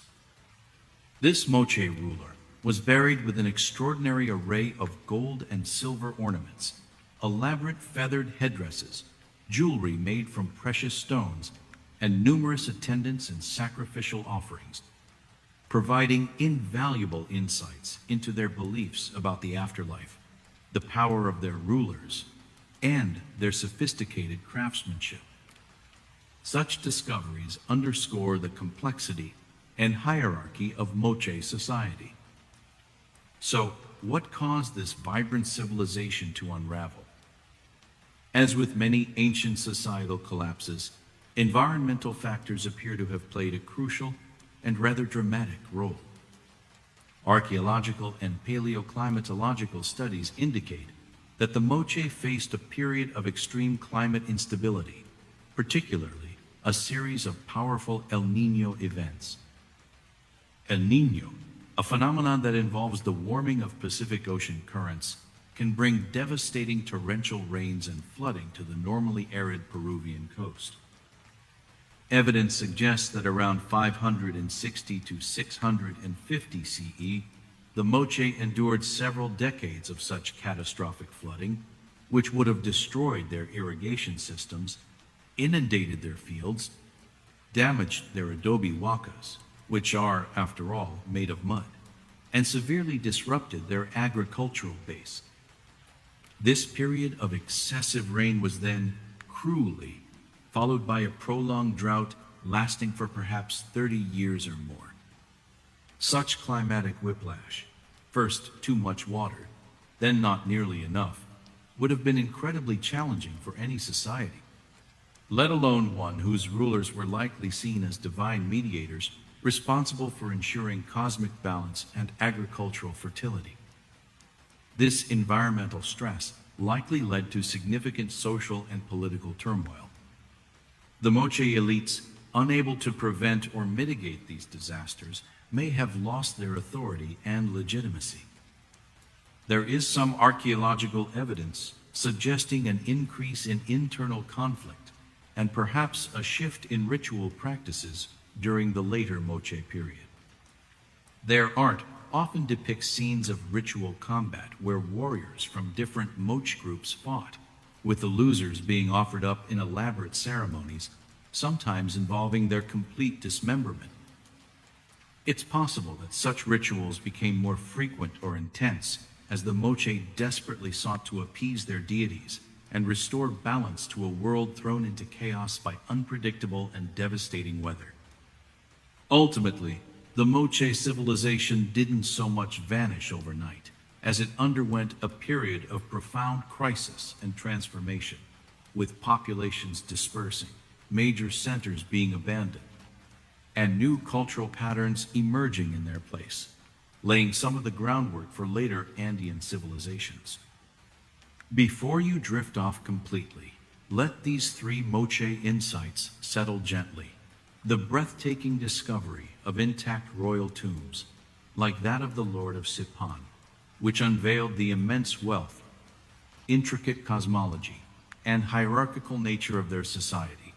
The devastating impact of extreme climate events, particularly a 1-2 punch of severe El Niño flooding followed by extended drought, which crippled their agricultural infrastructure and likely undermined their social order, and their incredibly expressive and often graphic art, especially their ceramic pottery, which provides vivid, albeit sometimes unsettling, glimpses into their rituals, warfare, mythology, and daily existence, speaking volumes where written texts are absent. Imagine the vast, sun-bleached adobe huacas standing sentinel over the desert, their once bright murals faded by centuries of relentless sun and occasional destructive rains. Picture the Moche artists meticulously shaping clay into lifelike portraits or complex narrative scenes, their hands guided by skill and deep cultural understanding. Think of the profound silence that now envelops these once bustling ceremonial centers, a silence that holds the echoes of a vibrant, artistic, and ultimately fragile civilization that faced down the wrath of nature. The great adobe huacas of the Moche now stand weathered and worn, silent guardians of a culture that expressed its vibrant, often intense, life and its profound beliefs through extraordinary and enduring art. They remind us of the profound interconnectedness of human societies with their environment, and how even the most creative and resourceful cultures can be challenged by forces beyond their control. May your own dreams tonight be rich with vivid, beautiful imagery and peaceful, satisfying resolutions. And may your rest be as deep and as undisturbed as an ancient tomb, holding only tranquility and the gentlest of dreams. Sleep soundly. Are you still drifting comfortably with me on these soft currents of forgotten time? I do hope so. Because our next quiet exploration takes us not to a jungle or a desert canyon, but to the fertile river plains of North America, near where the great Mississippi River meets the Missouri. Here, in the heartland of what would one day be the United States, rose a city of earthen mounds and bustling plazas that, for a time, was larger than London. A rather surprising thought, isn't it? Let's whisper our way into the lost world of Cahokia. Imagine the vast, flat bottomlands, the air thick with the scent of river mud, wood smoke, and growing corn. It's around, say, 1100 CE. Instead of skyscrapers, you see enormous earthen mounds, dozens of them, some conical, some ridgetop, and one a true behemoth, a terraced pyramid of earth that dwarfs everything around it. This is Monk's Mound, the largest pre-Columbian earthwork in all the Americas. its base bigger than that of the Great Pyramid of Giza. Upon its flat summit, a massive wooden building would have stood, perhaps the residence of a powerful chieftain, or a temple catching the first rays of the morning sun. You can almost feel the thrum of thousands of people, their voices a low murmur, the chop of stone tools, the rhythmic chant of laborers carrying basket after basket of earth to build these monumental structures. A city, alive and vibrant, where you might least expect one. Cahokia, at its zenith between about 1050 and 1200 CE, was the center of what archaeologists call the Mississippian culture. It was a true urban center, with a population that might have reached 10, 20, perhaps even 30,000 people, though such numbers are always a gentle debate among the experts. Surrounding Monk's Mound were other, smaller mounds and vast open plazas, where markets would have buzzed, ceremonies would have unfolded, and important community games like Chunky, a game involving rolling stone discs and throwing spears, would have been played with great enthusiasm. They even constructed several wood henges, large circular arrangements of massive wooden posts aligned to mark solstices and equinoxes, acting as a kind of solar calendar. Clever, weren't they? Charting the sun with tree trunks while the Europeans were still figuring out how to build a decent cathedral without it falling over. A little jest, of course. A thriving metropolis of mounds and maze, you might think.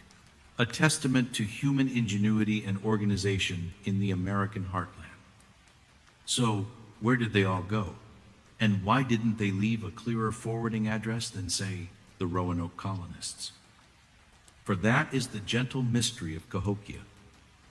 By about 1350 CE, this once mighty city was largely abandoned.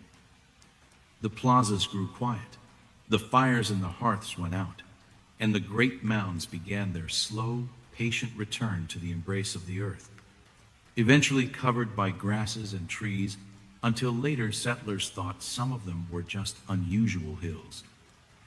Quite the disappearing act for a city of its stature. The reasons for Cahokia's decline are, as always with our vanished friends, a tapestry woven from many threads of theory. There's no sign of conquest from an outside force. Instead, it seems to have been an internal unraveling, or perhaps a deliberate dispersal. One strong contender is environmental degradation. Imagine feeding tens of thousands of people in one place for centuries. The forests for miles around would have been cleared for fuel, for construction. Those massive posts for Woodhenge and the Palisades didn't grow on trees. Well, they did, but you take my meaning. This deforestation could have led to increased erosion and localized flooding from the nearby rivers, impacting the crucial maize fields. The very success of the city might have sown the seeds of its own unsustainability. Social and political factors likely played their part too. Maintaining such a large, concentrated population with a hierarchical society, possibly ruled by elite chieftains, would have been a constant challenge. Were there internal power struggles? Did the common folk lose faith in the rulers when the environment began to fail or resources became scarce? Some archaeological evidence suggests periods of social unrest, perhaps even violence, in the later stages of Cahokia's occupation. Perhaps the complex social glue that held this great city together simply dissolved under pressure. Or maybe, just maybe, they looked around at their impressive city, all the mounds and plazas, and collectively said, "You know, it's been grand, but I fancy a bit more elbow room and a quieter life in a smaller village." A rather modern sentiment, perhaps. So, when you think of Cahokia, remember these three gentle facts: the sheer scale of Monk's Mound, a man-made mountain built with an estimated 22 million cubic feet of earth.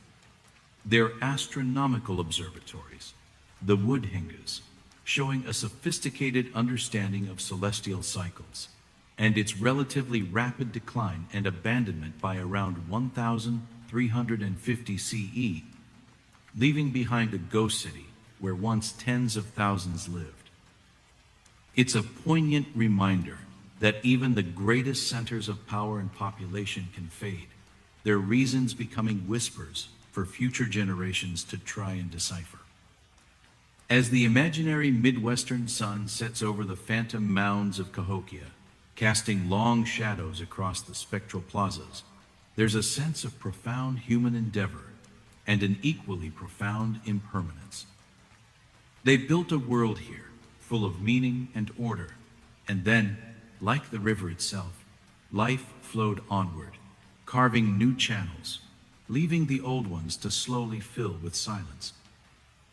And as you drift toward sleep, perhaps you can appreciate the quiet ambition of those mound builders and the gentle mystery they left behind, a soft hum beneath the rustling prairie grasses. Rest now, and may your dreams be as grand and as peaceful as a starlit night over Monk's Mound. Feeling warm and snug? Ready for one last gentle voyage before dreamland welcomes you fully? I thought so. This time, we journey to one of the most isolated places on Earth, a tiny, windswept speck of volcanic land in the vastness of the Pacific Ocean. Yet, on this remote stage, a truly remarkable and enigmatic culture rose, leaving behind sentinels of stone that gaze out with an air of timeless, stoic mystery. We are, of course, drifting towards Rapa Nui, or Easter Island, as it was named by a European visitor who happened upon it on Easter Sunday in 1722.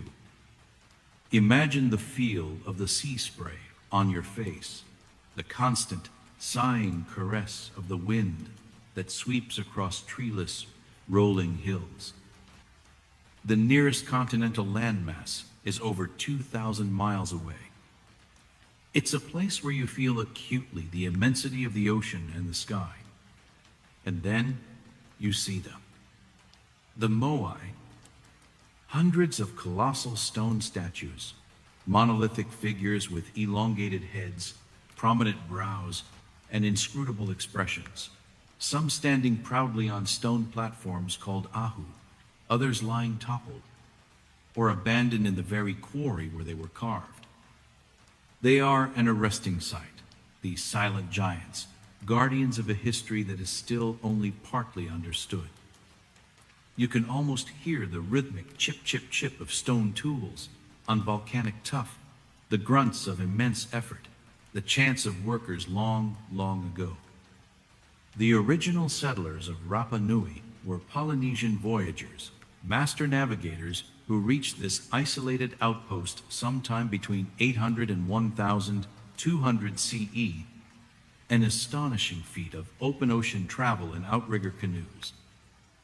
For centuries, their society developed in almost complete isolation, creating a unique culture centered around ancestor worship, which is widely believed to be embodied in the Moai. These weren't just decorative statues. They were likely representations of deified ancestors, their gaze directed inland towards the villages, perhaps to watch over and protect their descendants. Carved from the volcanic rock of the Rano Raraku quarry, some of these statues are truly enormous, weighing many tons and reaching heights of over 30 feet.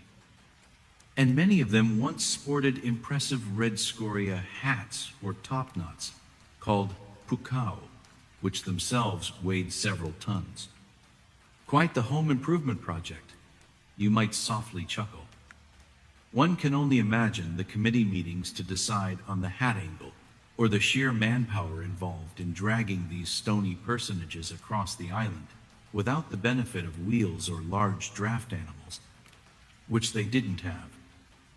How did they move them? That question has fueled debate for generations. Recent theories and experimental archaeology suggest the statues might have been walked upright, using ropes and teams of people, rocking them from side to side in a slow, shuffling gait. It's a fascinating image, isn't it? Giant stone ancestors lumbering across the landscape to their final resting places. One wonders if they ever complained about the view along the way. But here lies the poignant mystery of Rapa Nui. When Europeans arrived, they found a society that had undergone a profound transformation and perhaps a significant decline from its peak. The island, once thought to have been covered in lush palm forests, was largely treeless. The statue carving era had seemingly come to an end, with many moai left unfinished in the quarry or stranded en route to their platforms.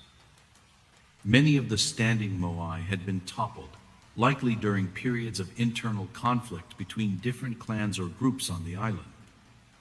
What happened to this vibrant statue-building culture? The classic theory, popularized by Jared Diamond, paints a picture of ecological collapse. The islanders, in their zeal to build moai, clear land for agriculture, and make canoes, are said to have felled all the great palm trees. This deforestation led to soil erosion, reduced crop yields, loss of resources for fishing canoes, and ultimately starvation, warfare, and societal breakdown. A tragic tale of a society inadvertently destroying its own environment and, with it, its own stability. A cautionary echo across the centuries, you might say. However, more recent research by scholars like Terry Hunt and Carl Lipo offers a more nuanced and perhaps slightly less dramatic narrative. They suggest that the Polynesian rat, an accidental stowaway on the settlers' canoes, may have played a far larger role in the deforestation by eating the palm seeds, preventing forest regeneration. They also argue that the population decline was more gradual, and that the collapse was less total, with the islanders proving remarkably resilient and adaptable, shifting their subsistence strategies and social structures, such as the later rise of the Birdman cult centered at Orongo. The toppling of statues, in this view, might have been a more complex ritualistic or political process, rather than sheer anarchic destruction. It's a good reminder that history is often a story with multiple, sometimes competing, interpretations, each trying to make sense of the silent evidence.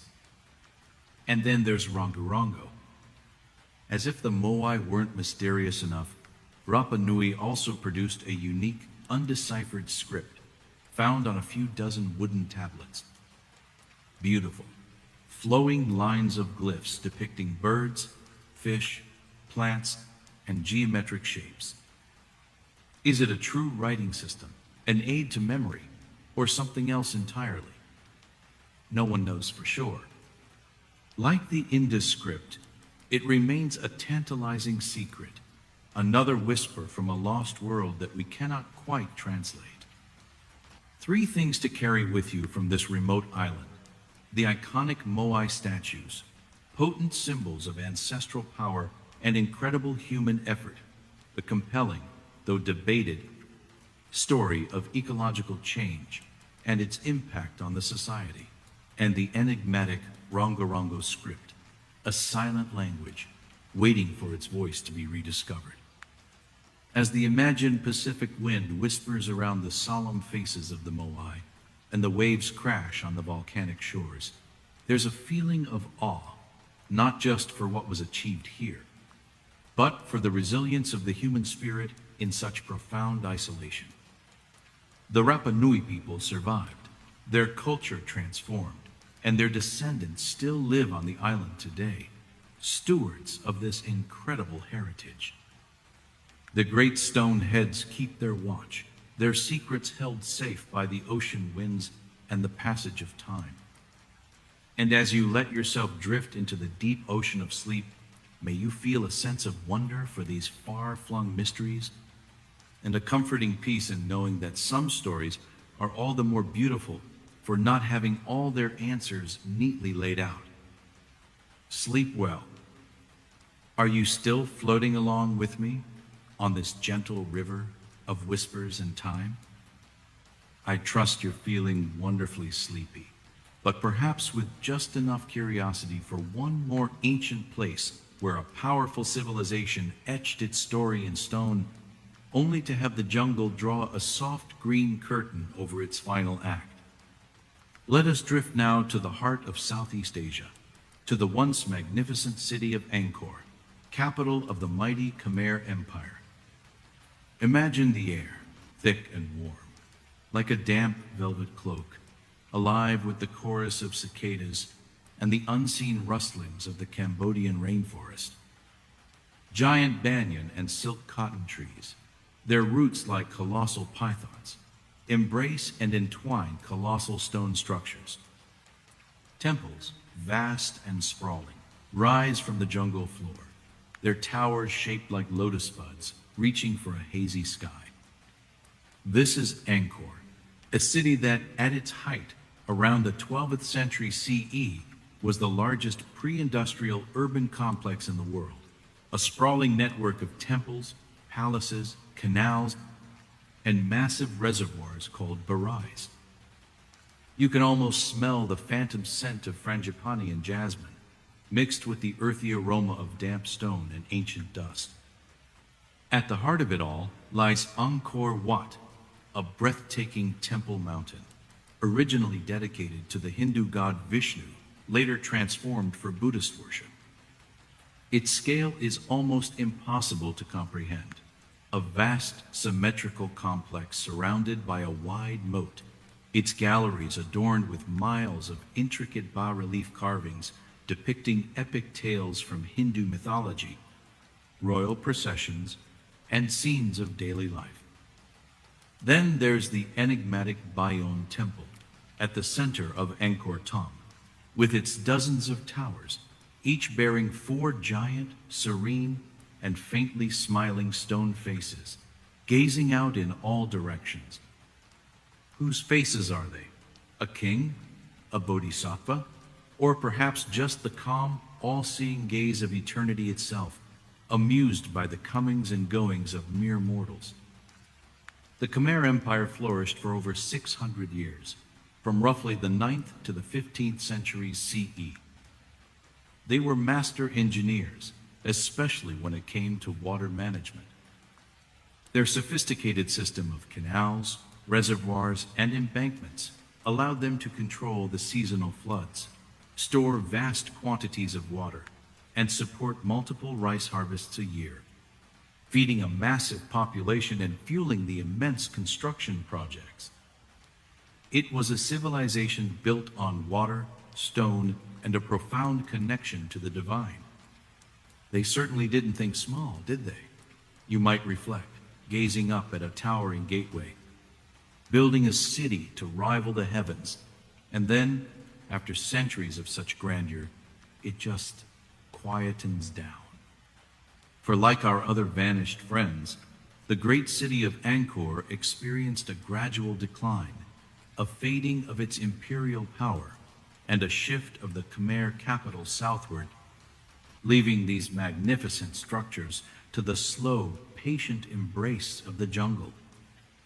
What led to this grand diminuendo? The theories, as always, are a blend of environmental, political, and social factors. One compelling idea is that the very water management system that was the bedrock of their success eventually became a vulnerability. Prolonged droughts, perhaps linked to wider climate shifts, could have crippled the intricate irrigation network, leading to agricultural failure and undermining the economic basis of the state.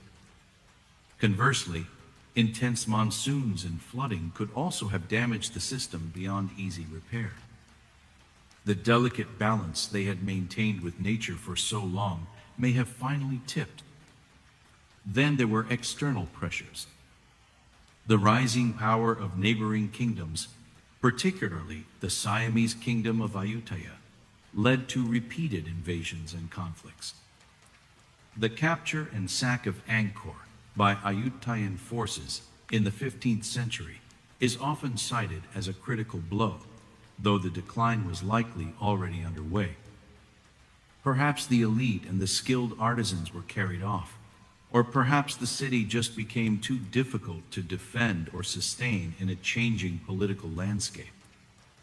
There was also a gradual religious shift in the region, from Hinduism to Theravada Buddhism, which might have altered the ideological underpinnings of the kingship and the focus of state resources away from monumental temple building.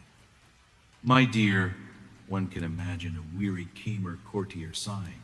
Another invasion. The canals are silting up, and the gods seem to be changing their preferences again. Perhaps it's time for a strategic relocation to somewhere a little less high maintenance? 3 things to gently hold in your mind about Angkor. The sheer monumental scale of Angkor Wat, the largest religious structure on earth, testament to Khmer devotion and engineering prowess. The enigmatic, serene stone faces of the Bayon Temple, watching over the lost city, and the complex interplay of factors in its decline, including environmental challenges to its vital water systems, external pressures from rival kingdoms, and internal religious and political shifts. Angkor was never entirely abandoned or forgotten by the local Khmer people, who continue to live in its vicinity and revere its sacred sites. But its status as the bustling heart of a vast empire faded, and the jungle, always waiting patiently in the wings, moved in to reclaim much of the city, wrapping the stone wonders in a green embrace until they were rediscovered by French explorers in the 19th century, sparking wonder across the globe. As the imagined tropical twilight descends, and the air fills with the chirping of geckos and the soft rustle of leaves against ancient stone, feel the immense weight of history here, the ambition, the artistry, the devotion, and the quiet surrender. The smiling faces of Bayonne seem to suggest they know all the secrets, but they're not telling. They simply invite you to contemplate the rise and fall of all things, the gentle, inevitable rhythm of creation and decay. And as you prepare for your own quiet surrender to sleep, may you find a similar serenity, a peaceful acceptance of life's great unfolding mysteries. Rest deeply now. And so, my dear fellow traveler, in time, our little journey through the quiet ruins and whispered histories of civilizations that vanished is drawing to a gentle close. Are you feeling wonderfully sleepy? I rather hope so. We've wandered through sun-baked canyons, tiptoed across moonlit plazas, and pushed aside imaginary jungle vines together, haven't we? We've listened to the silence of Roanoke, the order of the Indus Valley, the cosmic calculations of the Maya, and the earthy grandeur of Cahokia. We've marveled at the stone giants of Rapa Nui and the serene faces of Angkor, each one a world that once hummed with life, love, ambition, and its own unique brand of slightly perplexing architectural choices, only to fade like a dream upon waking. There's a strange comfort, isn't there, in these unsolved departures. In a world that often demands answers and explanations for everything, these ancient peoples managed to slip away with a quiet dignity, leaving behind just enough clues to intrigue us, but not enough to entirely spoil the mystery. They remind us that not every story needs a neat conclusion, that some narratives are more beautiful for their lingering questions, their soft, unfinished edges. Perhaps they didn't vanish at all, not really. Perhaps they simply transformed, their people blending into new landscapes, their ideas carried like seeds on the wind to sprout in unexpected places. Or maybe they just got exceptionally good at hide and seek on a civilizational scale. A whimsical thought, but rather soothing, don't you think? It makes one reflect on our own bustling, noisy, brightly lit world. We build our own monuments, virtual and physical, with such confident fervor. We chart our data, connect our networks, and feel perhaps a little more permanent, a little less prone to simply fading away. And yet the wind still whispers through the ruins of Ozymandias, King of Kings, as it does through the empty ball courts of the Maya. Time, it seems, has a rather persistent way of turning grand statements into gentle suggestions. Thank you, dear listener, for joining me on these quiet wanderings, for lending your imagination to these tales, for being willing to drift and dream. It's been a true pleasure to have your company through these shadowy corridors of the past. I hope these stories have brought you not unease, but a sense of calm wonder, a gentle perspective on the vast, ever-turning wheel of human experience, and perhaps a deeper appreciation for the comforts of your own time, your soft bed, your sturdy roof, the reassuring knowledge that your local supermarket is unlikely to be mysteriously abandoned by morning. These civilizations, for all their vanished grandeur, have left us a gift, the gift of curiosity, of humility, and the gentle understanding that even in absence, there can be a profound presence. Their silence speaks volumes, if we only lean in softly enough to hear it. Still awake out there? Just a sleepy mumble is fine. Now drift off peacefully, grateful that your biggest worry probably isn't why all your neighbors suddenly decided to learn an undecipherable script and head for the hills. Or at least, not tonight. Now drift off peacefully, grateful your civilization hasn't vanished overnight. Sleep well.